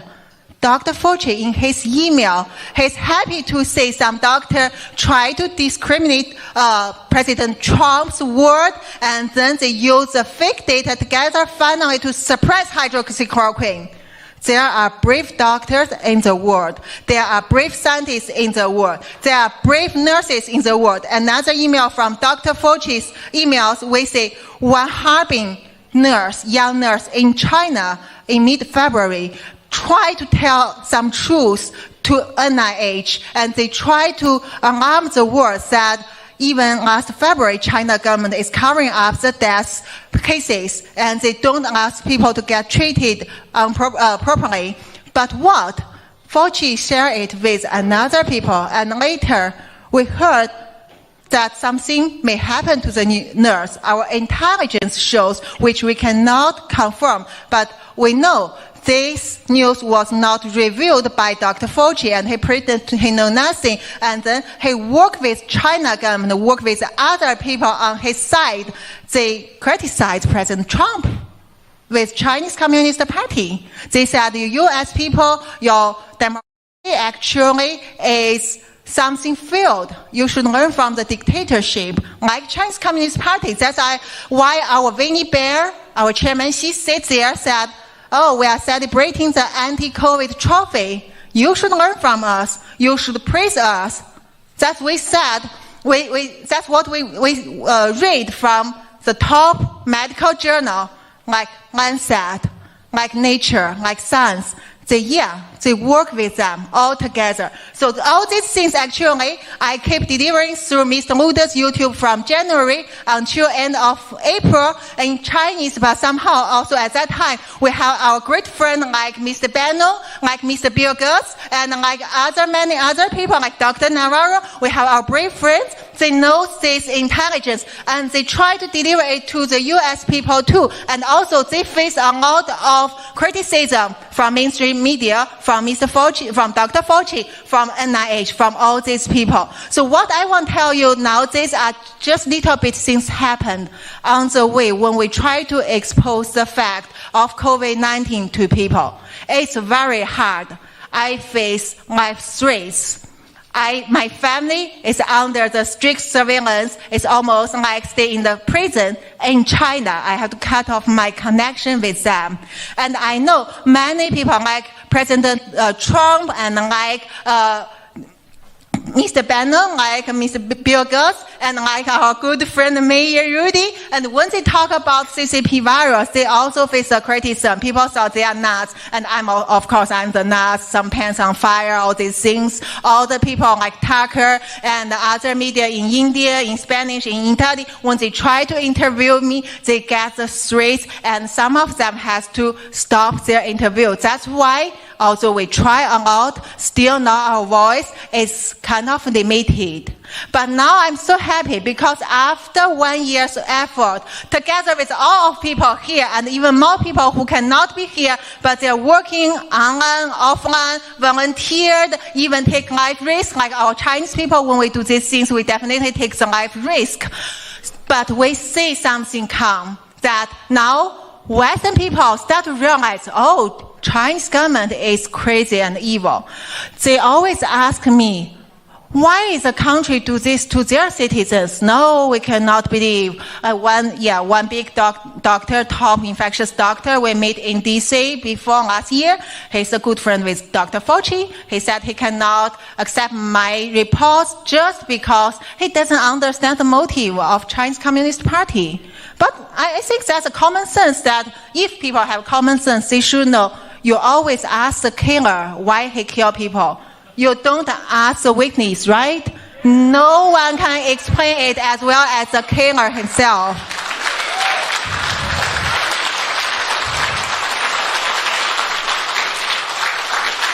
So now we say, yes, we reached to a very good stage now. Many people tell me that we are winning. And suddenly, over one night, people turn to me and said, wow, you are right. And I said, yeah, I know I'm right. They said, oh, it's a U-turn. I said, no, U-turn is still later because you now just know it comes from Wuhan. Most of people still not realize that is from the Chinese military.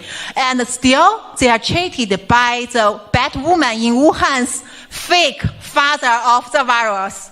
Yeah, she makes a fake virus. They called it RATJ13. They said it from the East China, one bad cave. They search it and somehow it go to their lab and somehow because some common accident always happen in the lab, jump out and make some mistake. No, it's not. Let me tell you why. The COVID-19 virus, you can consider it as a song. So the real father is a PLA, People's Liberation Army scientist found in 2017 from East China.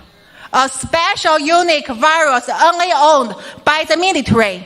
So that's why US cannot make such COVID-19 because they don't have this material unless people in the army, in Chinese army try to use them to do this.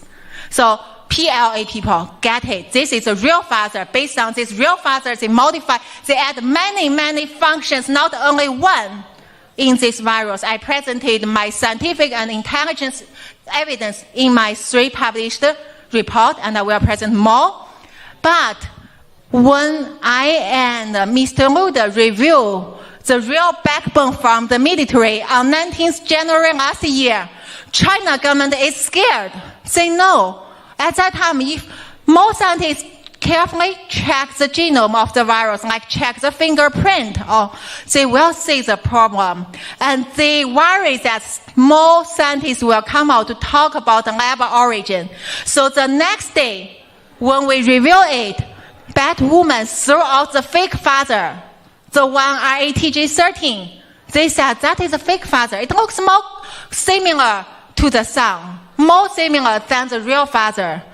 And then, based on that, they start to make up the nature origin theory. They even make a family with fake uncle, fake auntie, or fake grandpa, or fake virus. And then they blame innocent animals like pangolin, raccoon dog, bamboo rat, and all these things. I mean, I learned a lot of animals' names last year because China tried to blame them, poor animal. I can tell you from the beginning, I told Mr. Luda that the only intermediate host is Chinese Communist Party. Without that, there is no COVID-19 virus. So we still need people to know that we still need all of you work together. We need to let the world know more about this virus. Because if they just focus on Wuhan, one lab, just focus on Batwoman, they thought maybe just shut down that lab. They can solve this pandemic. China can pay some money as punishment.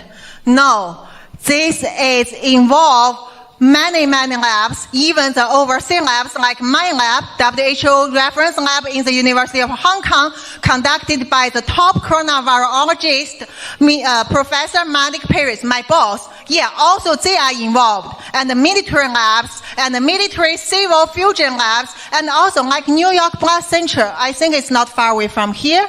There are military scientists from China working there. They are working on the S protein of the COVID-19. They are the one leave their smoking gun in the genome of COVID-19, which I revealed it half year ago in my reports.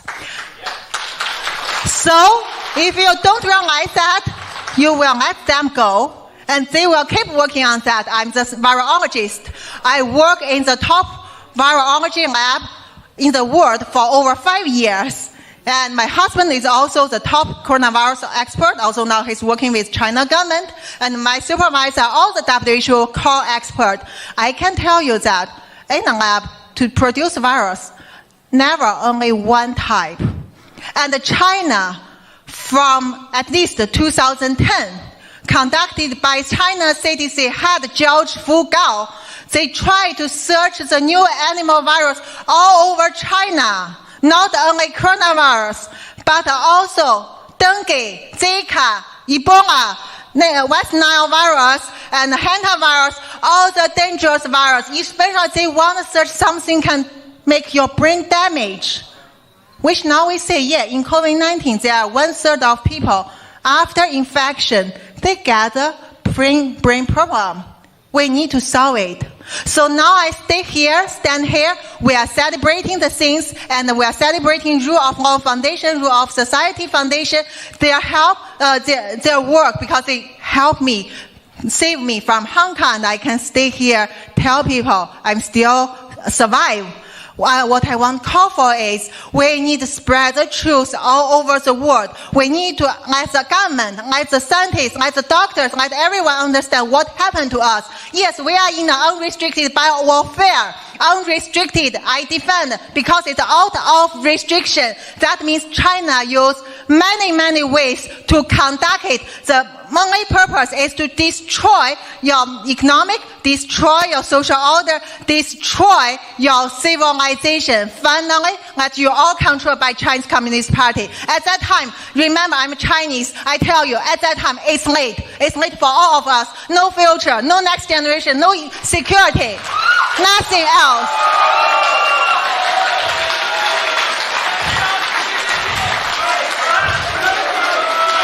Okay, I think, thank you. I think we are run out of time. So I will pass the time to our next honored guests. And I will keep fighting until the last minute. Last minute, for me, all for Chinese Communist Party. Thank you.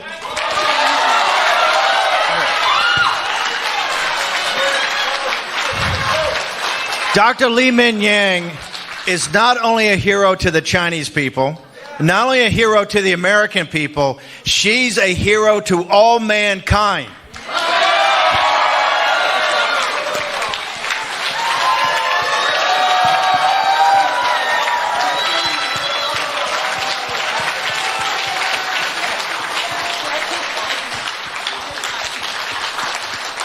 The last thing I want to say, when Dr. Li Mingyang left Hong Kong in the middle of the night because of the great work of the Rule of Law Foundation, the Rule of Law Society, the great heroes there and supporters, she defected and came out with tremendous danger to herself.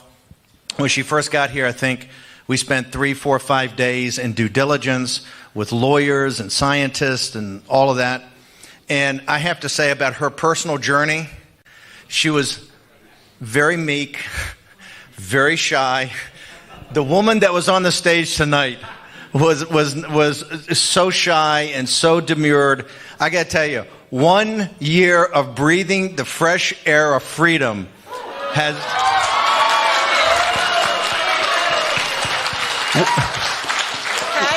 We have to get her citizenship because we need her to run for the United States Senate.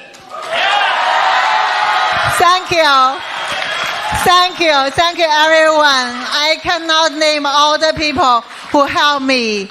Mayor Rudy, Mr. Bannon, Dr. Navarro, Mr. Bill Gates, all the people, our honored guests, the Morgan family, all the people, Rahim, Natalie, young but beautiful but talented.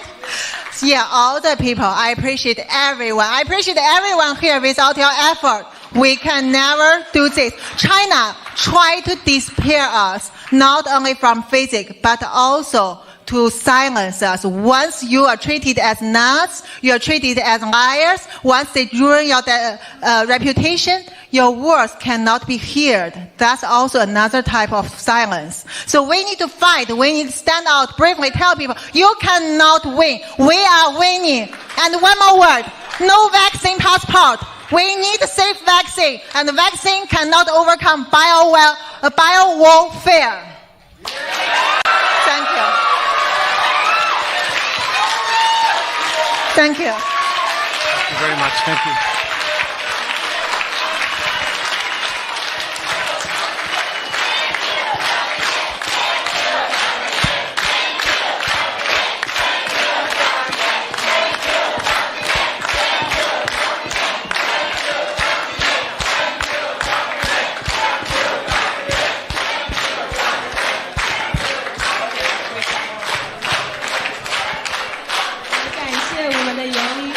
是我们的天使严黎梦博士。接下来我们要有请到舞台的这位对爆料革命也是非常重要的战友，我相信大家对他的声音一点也不陌生，因为每天每个人都要听这个人的声音至少2个小时。我们来邀请到舞台我们的陆德先生。Ladies and gentlemen, Luda!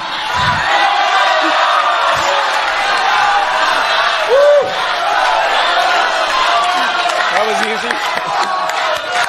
That's how I wanted to do it. That's cool. 跟我念啊！我说爆料革命，没你不信。爆料革命，没你不信。爆料革命。爆料革命，为你不行。再来一句啊 ，Take down CCP， 然后就说，就差一个你 ，Take down CCP， 就差一个你 ，Take down CCP， 就差一个你 ，Take down CCP， 就差一个你。非常感谢，非常感谢，真的。首先。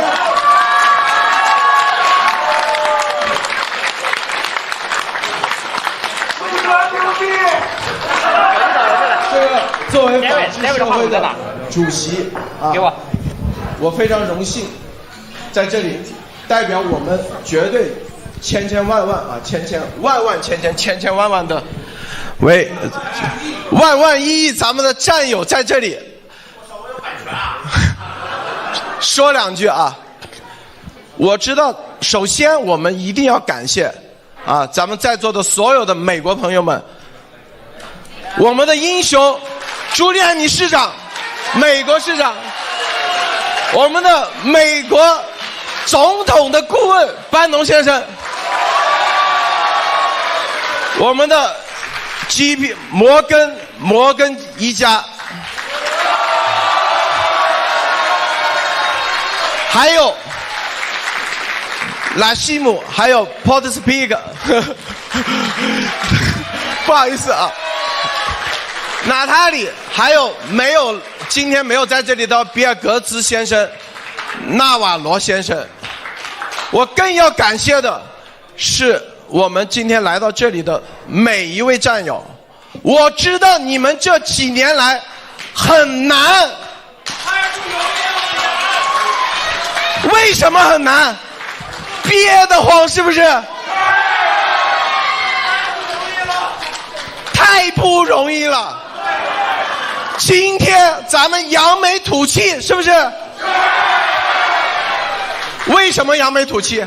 啊，第一，我们能跟全世界最牛的政治家、美国的英雄一起来给我们祝贺新中国联邦的生日，是不是扬眉吐气？为什么他们能跟我们站在一起？因为我们坚持真相。说的难听的，他们现在还要蹭咱们的热度，是不是？是不是？为什么我们如此扬眉吐气？大家看啊，美国所有的媒体全部揭露的关于病毒所有的东西，都是来自于哪里？爆料革命！没你不行！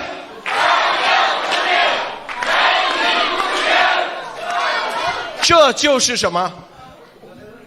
我们的真的力量，我们的勇气，我们每一个人来到这里的，我跟你说，一定，刚才说是这几年的被中共的这种十面埋伏、杀人诛心，让大家很憋屈，是不是？我相信你的身边的每一个人，你跟他说，哎，这个病毒或者是中共邪恶的时候，别人说，哎，你这个别提了，你这阴谋论，或者是你的脑子有问题，肯定是这样。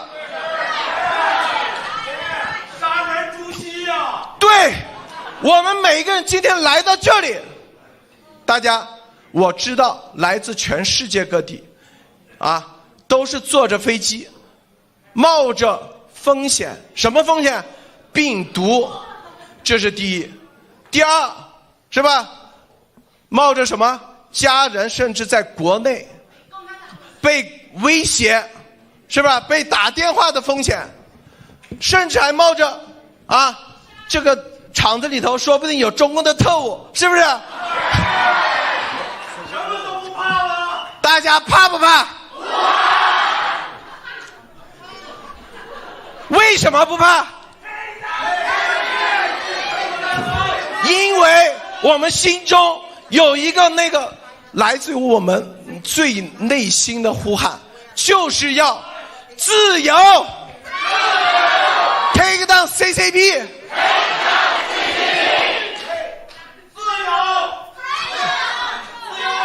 我们的诉求很简单，我们没要你中共的中南海，是不是啊？我们没说让你把海外的所有资产我们分掉，我们就那么一点点发声的权利他都不给，是吧？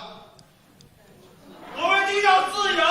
对，我们就最基本的真相的自由，我们就要这么一点点他都不给，我们就必须得站出来，因为我们今天不站出来，你的子孙后代哪怕在美国你回头走到火星，我告诉你他100%你也不可能有自由。没有自由，什么都没有。新中国联邦1年咱们录得节目做了3年，文贵先生爆料4年，坚持了4年4年前，那文贵先生策划爆料7年，是吧？今天走到现在，这么多美国朋友顶级的站在一起，跟我们肩并肩、手牵手，这都是什么？都是一棵树变成林，就是一个这样日拱一卒的往前走的精神，才能走到今天。就是我们每一个不露脸的还有很多，我相信亿万战友，每天躺平了在家，哪怕发信息点赞，我们中共最怕都要把它给我们，就可以推到今天。所以中共怕不怕我们？你们说？我们现在声音不仅仅是涵盖国内中文市场，我们的声音还辐射到全世界，不仅仅是英文，还有西班牙文等等各种一种法文、意大利文。我们的农场的建设，全世界遍布各地。我们不仅仅是文贵先生当时的爆料是一个人，现在我们是一个生态，是一个生态圈，是吧？什么生态圈？不仅仅有树，还有花，还有草未来是吧？还有森林，还有什么鸟语花香，是不是？未来我们一样的可以去火星，是不是？这些前提条件都是咱们，就差你一个。我们每一个人一定不要有任何的觉得多一个我不算多，是不是？这么多人，你这多一个我不来也无所谓。错，就差你一个，中共就差你一个站出来。你只要坚持这个信念，中共必亡。明年这个时候，大家会发现越来越多的人，咱们可能是吧？什么场子？是体育场馆，10万，是不是What?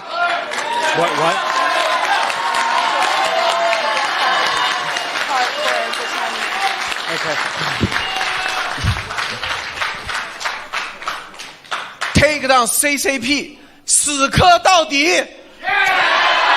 谢谢大家。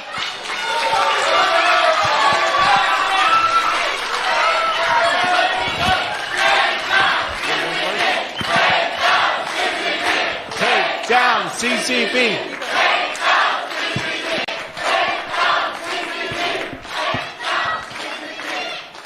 谢谢我们的路德先生。How do we follow that up? I don't speak Mandarin, but that made me want to learn it. I'm telling you right now. 现在 David 也想学中文了。I promise my wife, I promise you, I will, from this day on. I can't miss that again. Okay. Our next VIP guest joining us is Mr. Rahim Kassam. He is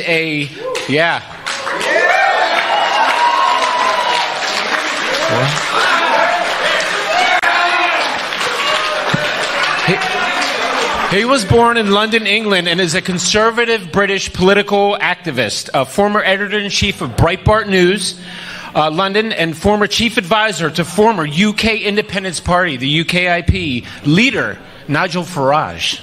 He previously co-hosted the War Room Impeachment with Mr. Stephen K. Bannon, and he's now the editor-in-chief of the National Pulse. 我们下一位要出现的贵宾是出生于英国伦敦，是一位保守派英国政治活动家。他之前曾与 Stephen K. Bannon 先生共同主持《战斗士》，现在是 The National Post 的主编。女士们、先生们，我很高兴向你们介绍 Mr. Rahim Kassam。Rahim Kassam。My fiance will tell you you're going to give me too big a head if you keep applauding like that. But thank you. Thank you for having me. And no thank you to Luda, because how can I follow that? How do I follow Luda? All right? Absolutely amazing. Absolutely amazing. What else is amazing is this crowd, is this audience. is you guys wow me every single day. Every single day. When I follow the live chat during war and pandemic, all the messages you flood in, you guys are the heroes. You guys are the champions. You guys are going to free China, and you are going to help us free the Western world from the tyranny that we are experiencing right now.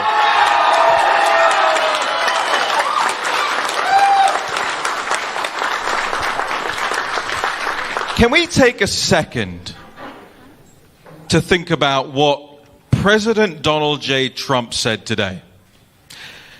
Because you have a communist party in China that is morally bankrupt. And Donald J. Trump today has said, we want $10 trillion in reparations from the Chinese Communist Party. The party, not the country, the party. If it wants to be morally bankrupt, it should be financially bankrupt as well.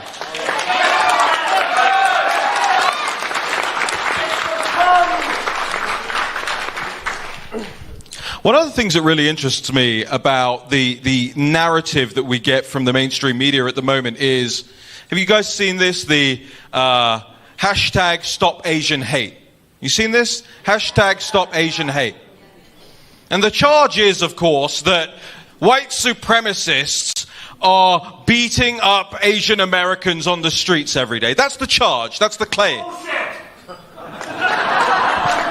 Thank you. Said it better than I could. That's the charge. You know, especially on an anniversary like today, if the Biden regime and the corporate media establishment were genuinely serious about hashtag Stop Asian Hate, you know where the predominancy of the Asian hate in the world comes from? It's the Chinese Communist Party. Against its own people. Against the people yearning to be free. You know, maybe we have some fake news media in the room. I don't know. Maybe we do. And maybe we need to look them dead in the eye and say, if you really truly believe, I don't know if anybody goes by the AAPI thing, by the way. I'm not sure that anybody, I think this is another confection of the media's mind. But if they really truly want to stop Asian hate, how about staring the devil of the Chinese Communist Party in the face and telling the truth about where this virus came from and where the tyranny in the world is emanating from? There is no better reporter in the world on this, by the way, than my colleague Natalie Winters, who's sitting in front of us here. And every single day, we expose more and more and more about how the CCP has ingrained itself in the media establishment, in the political establishment, in the academic establishment. And let me promise to you from this stage something right here. We will never, ever stop exposing them.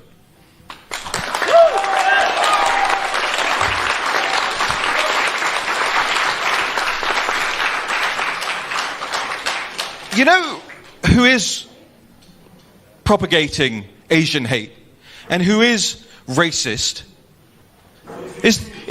Well, hold on. It's the CCP, but it's also the people who are saying, yeah, you know what? Those dirty Chinese people are eating bat soups and infecting the world. Again, another bullshit, to quote you, claim. Right? Right? This is real racism that we're hearing. This is real nonsense that we're hearing. Yeah, the virus came from a bowl of soup. And this is why hundreds of thousands of people around the world are dead and why trillions of dollars are wiped off the economy. Let's get something straight and let's get it clear, and we know it from Fauci's emails. This is the single greatest cover-up in human history, and Dr. Anthony Fauci is at the head of that cover-up.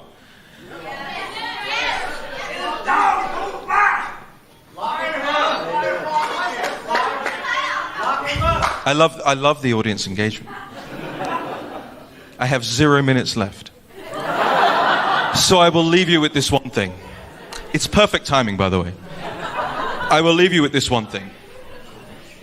I said at the beginning of my long meandering speech that you are my inspiration. I look out into the faces in this audience, and that's where I get my inspiration from. That's where I wake up every morning, and I want to report the news, and I want to tell the truth, and I want to get to the bottom of all of what's going on, and what's not just keeping the great Chinese people under the thumb of tyranny, but that is increasingly keeping the most free nation in the world under the same things. And let me tell you something, you all in this room, you epitomize, you embody.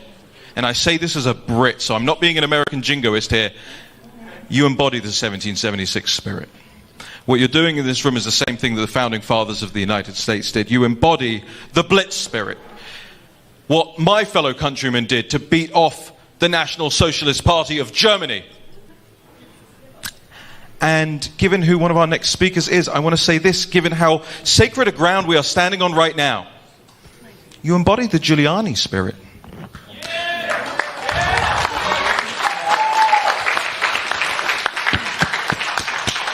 I stood in a different tower than this in September of 2000 as a 14-year-old boy, and it was my first trip to New York, and I looked out the windows and I was just, what else can you be but stunned?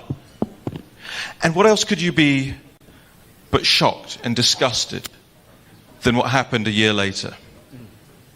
And the man that led America through that pain, through that tragedy, led the world. I believe my own Her Majesty the Queen honored Mayor Rudy Giuliani. That is the spirit that we all need to draw on. We were incredibly, incredibly honored to name Mayor Giuliani as our National Pulse Patriot of the Year last year.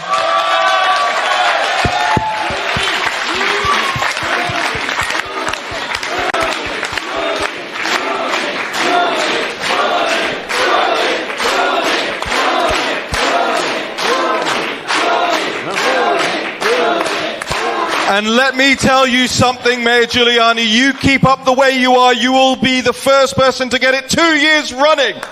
Ladies and gentlemen, I thank you. Enjoy your evening. Thank you for having us. And if I may do a little quick plug, thenationalpulse.com, we are with you every step of the way. Thank you.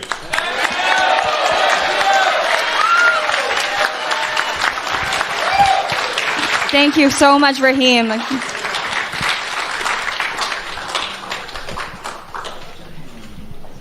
Well, that was an amazing intro for Mayor Giuliani. I had something prepared, but I don't know how I could quite follow that up. But I'll give a little bit of a background for those of you that aren't familiar. I'm sure you all are. But this great man, he cleaned up Times Square. It was a cesspool of drugs, alcohol, low-income housing, drug addicts. And he turned this city, this city that was a cesspool of all of this, into what it is today, this cultural phenomenon that thrives today and is the melting pot of the world. He not only did that, he literally took down the mob in the 1980s. Yes, remember that?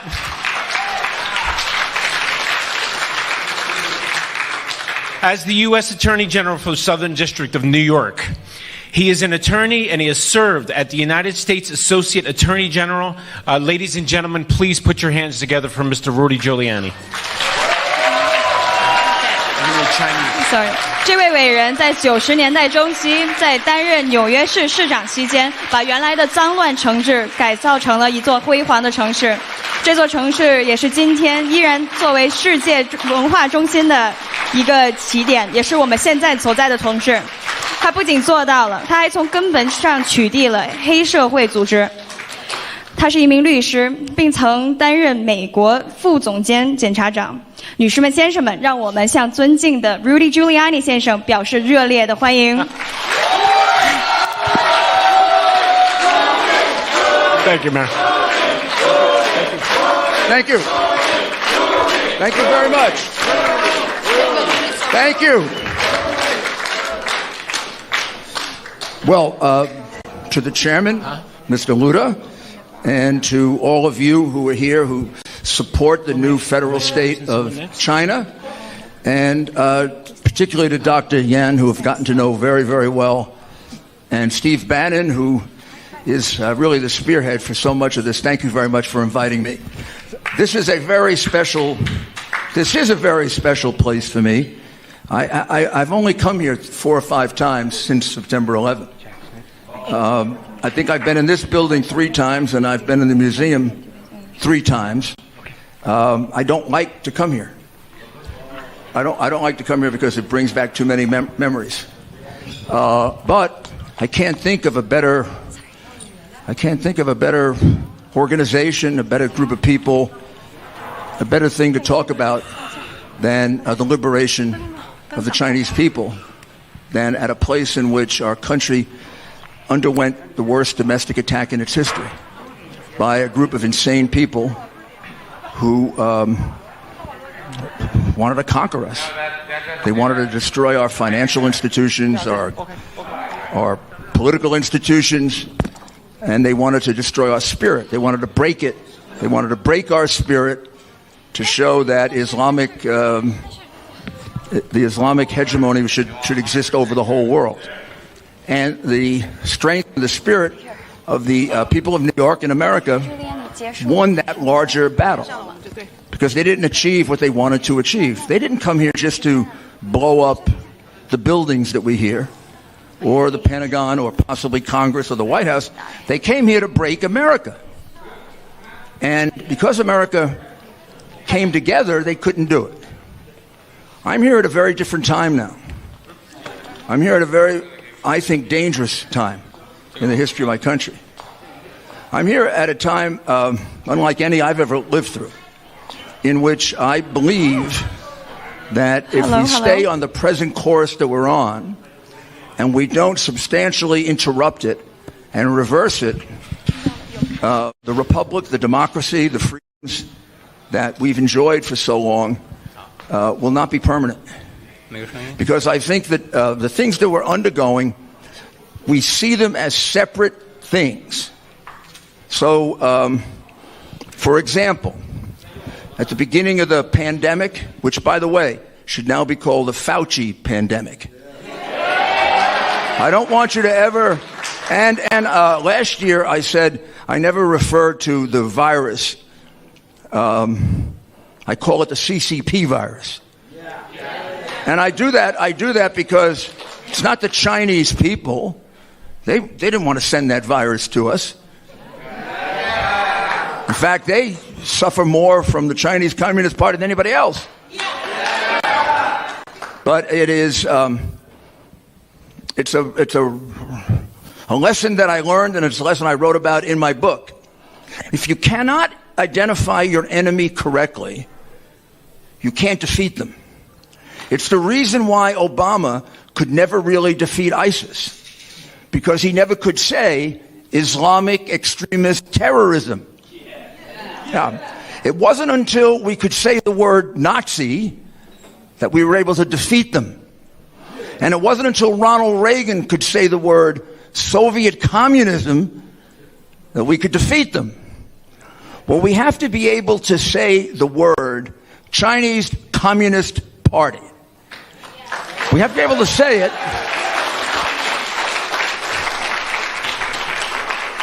And we have to rid ourselves of the illusions that have been created based on the history with which we opened up to China. Some of it understandable illusions, and some of them completely orchestrated by the Chinese Communist Party and by communists in the United States. So the pandemic began, and the first thing that struck me about the Fauci pandemic was it was right around the time of Holy Week and the Passover celebration for the Jewish people.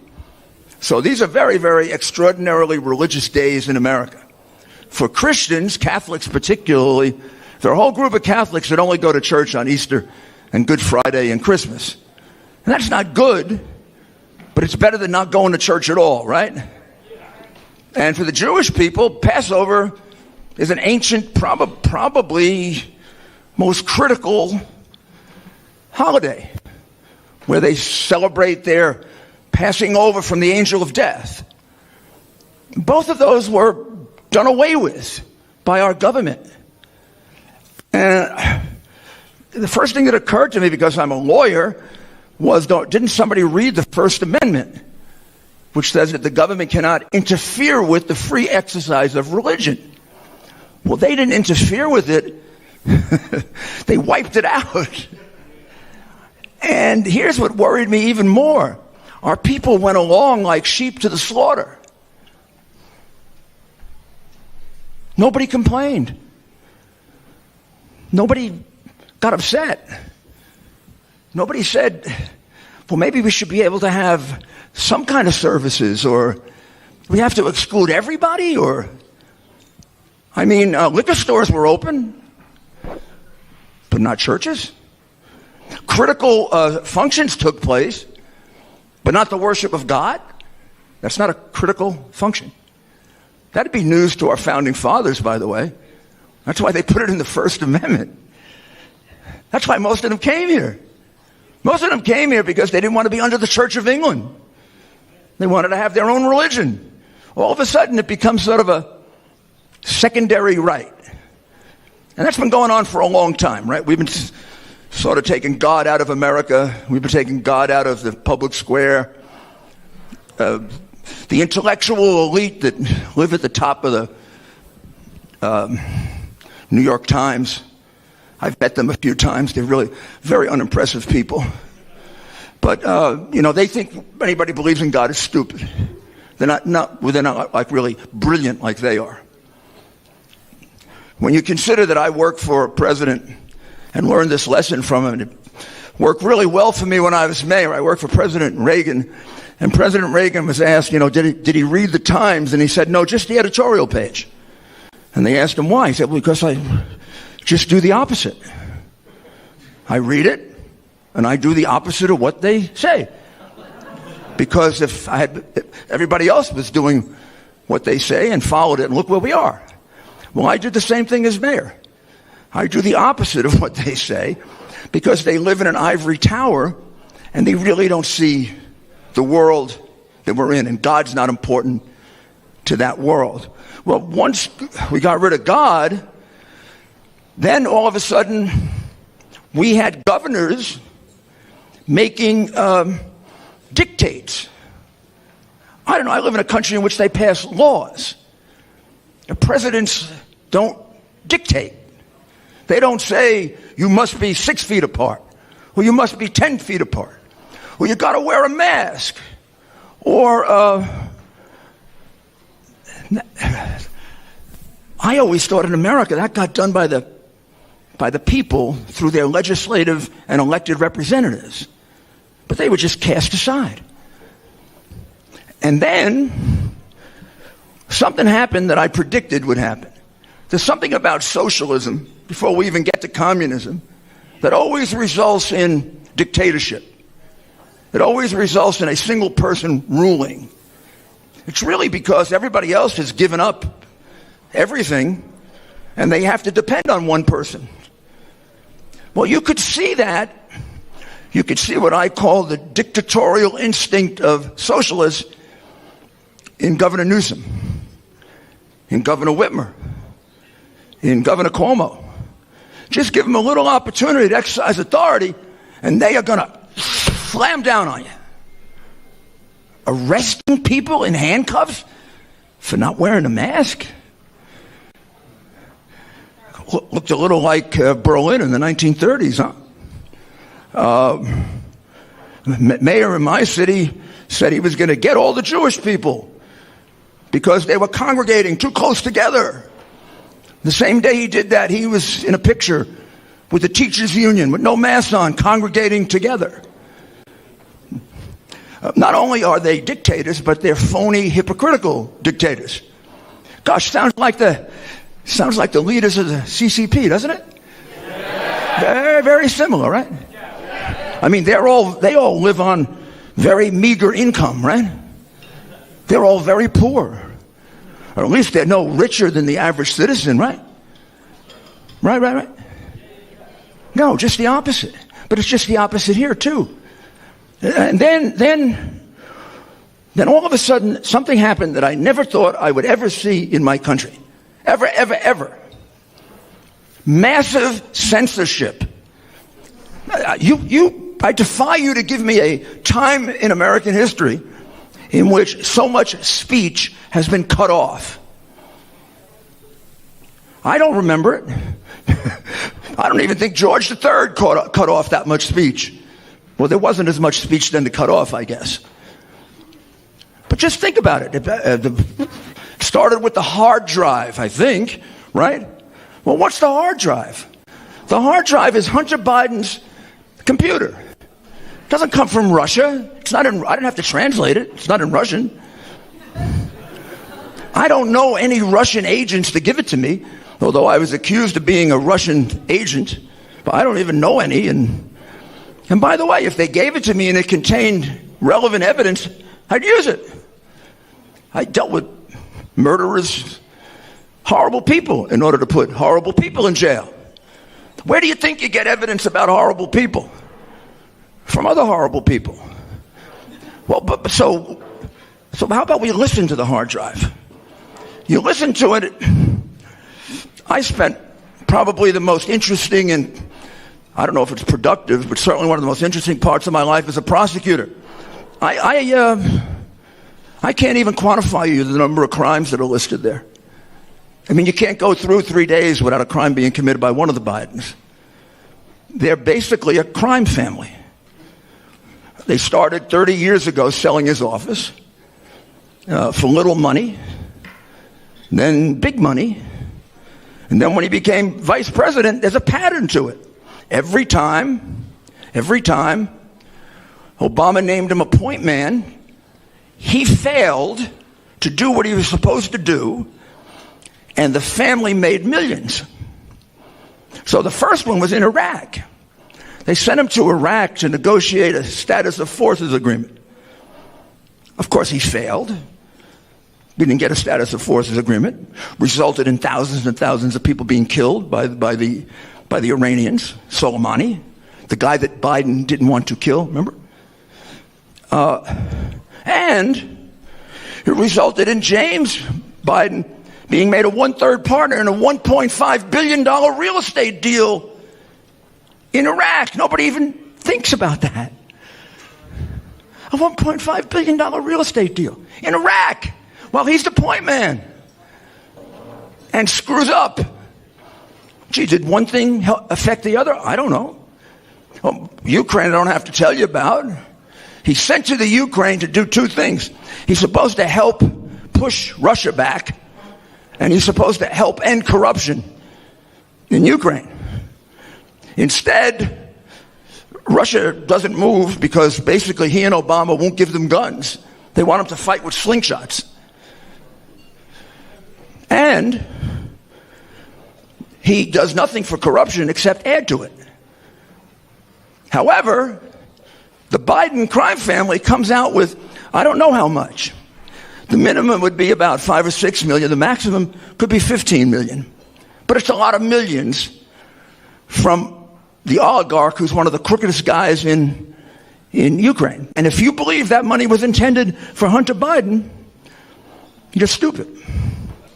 You really are. I mean, you're just dumb. This very, very wily old oligarch isn't giving this money to a drug addict for no reason. He's giving it to the drug addict to give to Joe so Joe can fix the case for his $40 billion company so he can keep it. Read the hard drive. Read the text. And finally, China. China is a 10-year relationship. I can't even count the amount of money China has given him. I can't even count it. First they invested in a private equity fund, $1.5 billion to a private equity fund. Then they had side deals that amounted to another $5 to $8 million. Then when he leaves office, they do a $10 million a year contract with him. I mean, the guy is bought and paid for by the Chinese Communist Party. And we elected him president of the United States.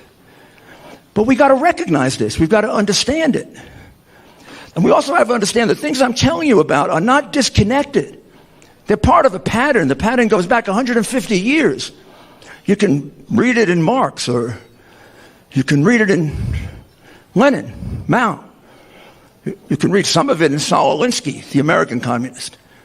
It's all on schedule. Get them to hate their country, get them to burn their flag, get them to dishonor their national anthem, get them to hate their discoverer, hate their founding father, demean the author of their liberty, Thomas Jefferson, even tear down statues of Abraham Lincoln. Get them to hate America. Because if you hate America, you're going to want something different. If you hate America, you're going to want the wonderful glories of socialism and communism. Right? It's not accidental. Black Lives Matter doesn't yell out horrible things about this country for fun. They don't yell out to kill cops for fun. How anybody can embrace Black Lives Matter when in every single protest or demonstration they say the following: pigs in a blanket, fry them like bacon, kill cops. I had 4 uncles that were cops, and I ran the best police department in the world. And I remember every single one I lost. I lost 48 before September 11. They were shot and killed because they made the city safe. When somebody here is in danger, they don't call it Black Lives Matter. Black Lives Matter wouldn't come unless they were going to get a big donation, or they could make some kind of an exploit out of it. They don't give a damn about all the black people that get killed every day. I saved more black lives than any mayor in history by reducing murder. Probably, thousands and thousands.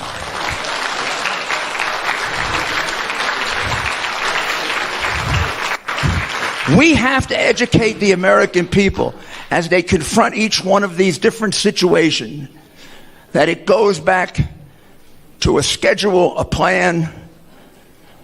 They want to make this country a socialist country. They want to make this country a godless communist country.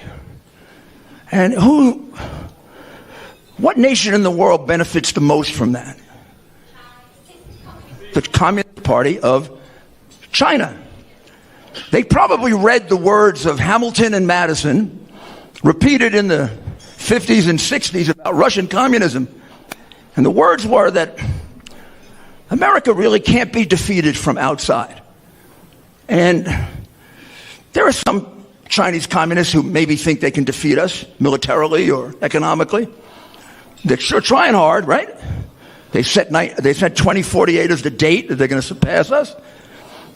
But the really smart ones know you're not going to be able to defeat us that way.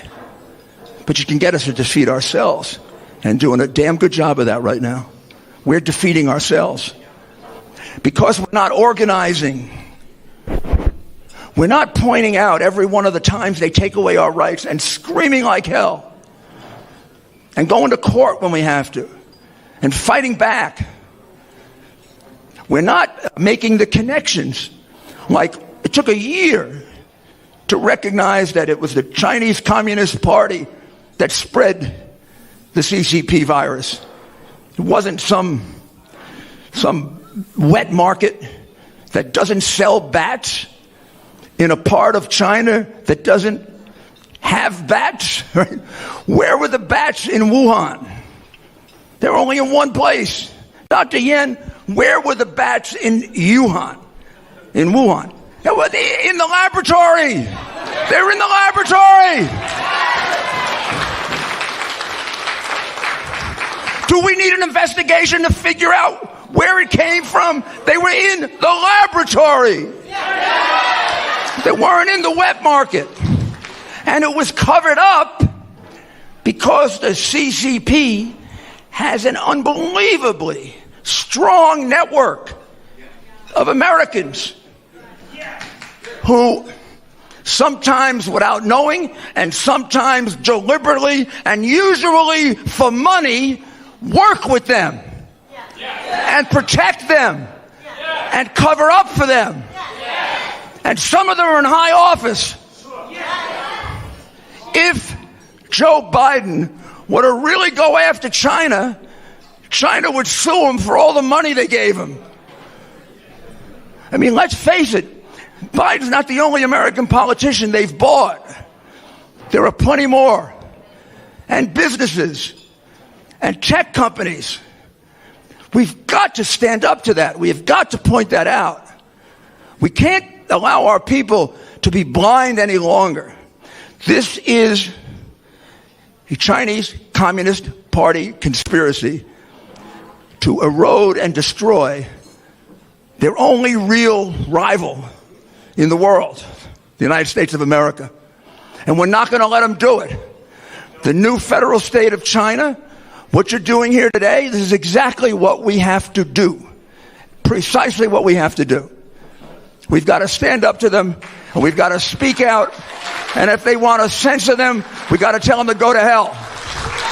Because that's where they belong. So I thank you for what you're doing. I can't tell you for my countrymen how valuable this is, because they are blind to what's going on, and they have to get sight, and you can help them do it. Thank you. Thank you, Mayor. Ladies and gentlemen, Mayor Giuliani.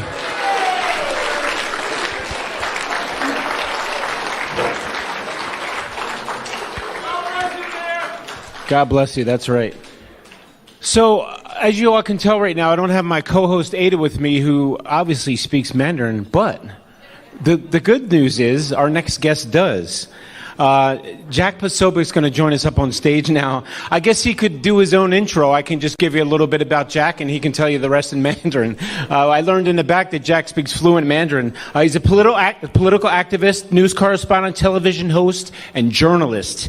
This man has done everything he can, and still does every day in his life, to bring you something we are all starving for today in the news, and that's the truth. Ladies and gentlemen, I'm sorry?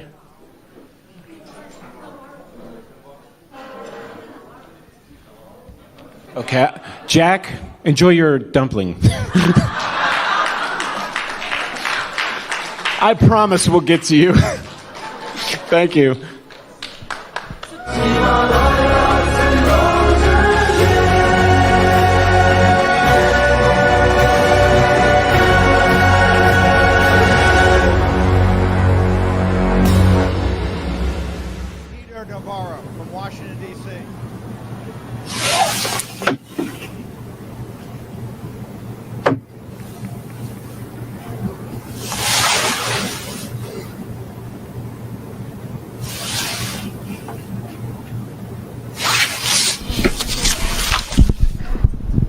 Our next VIP guest is an economist and author of over a dozen books, including of The Coming of China Wars and Death by China, which was eventually made into a documentary film of the same name, narrated by Martin Sheen. He was served in the Trump administration as the assistant to the president and the director of trade and manufacturing policy and the National Defense and Production Act policy coordinator. Ladies and gentlemen, please join me in welcoming to the screen Mr. Peter Navarro. How are you all tonight? I apparently am the warm-up act for Jack Posobiec, which is fine. Sorry.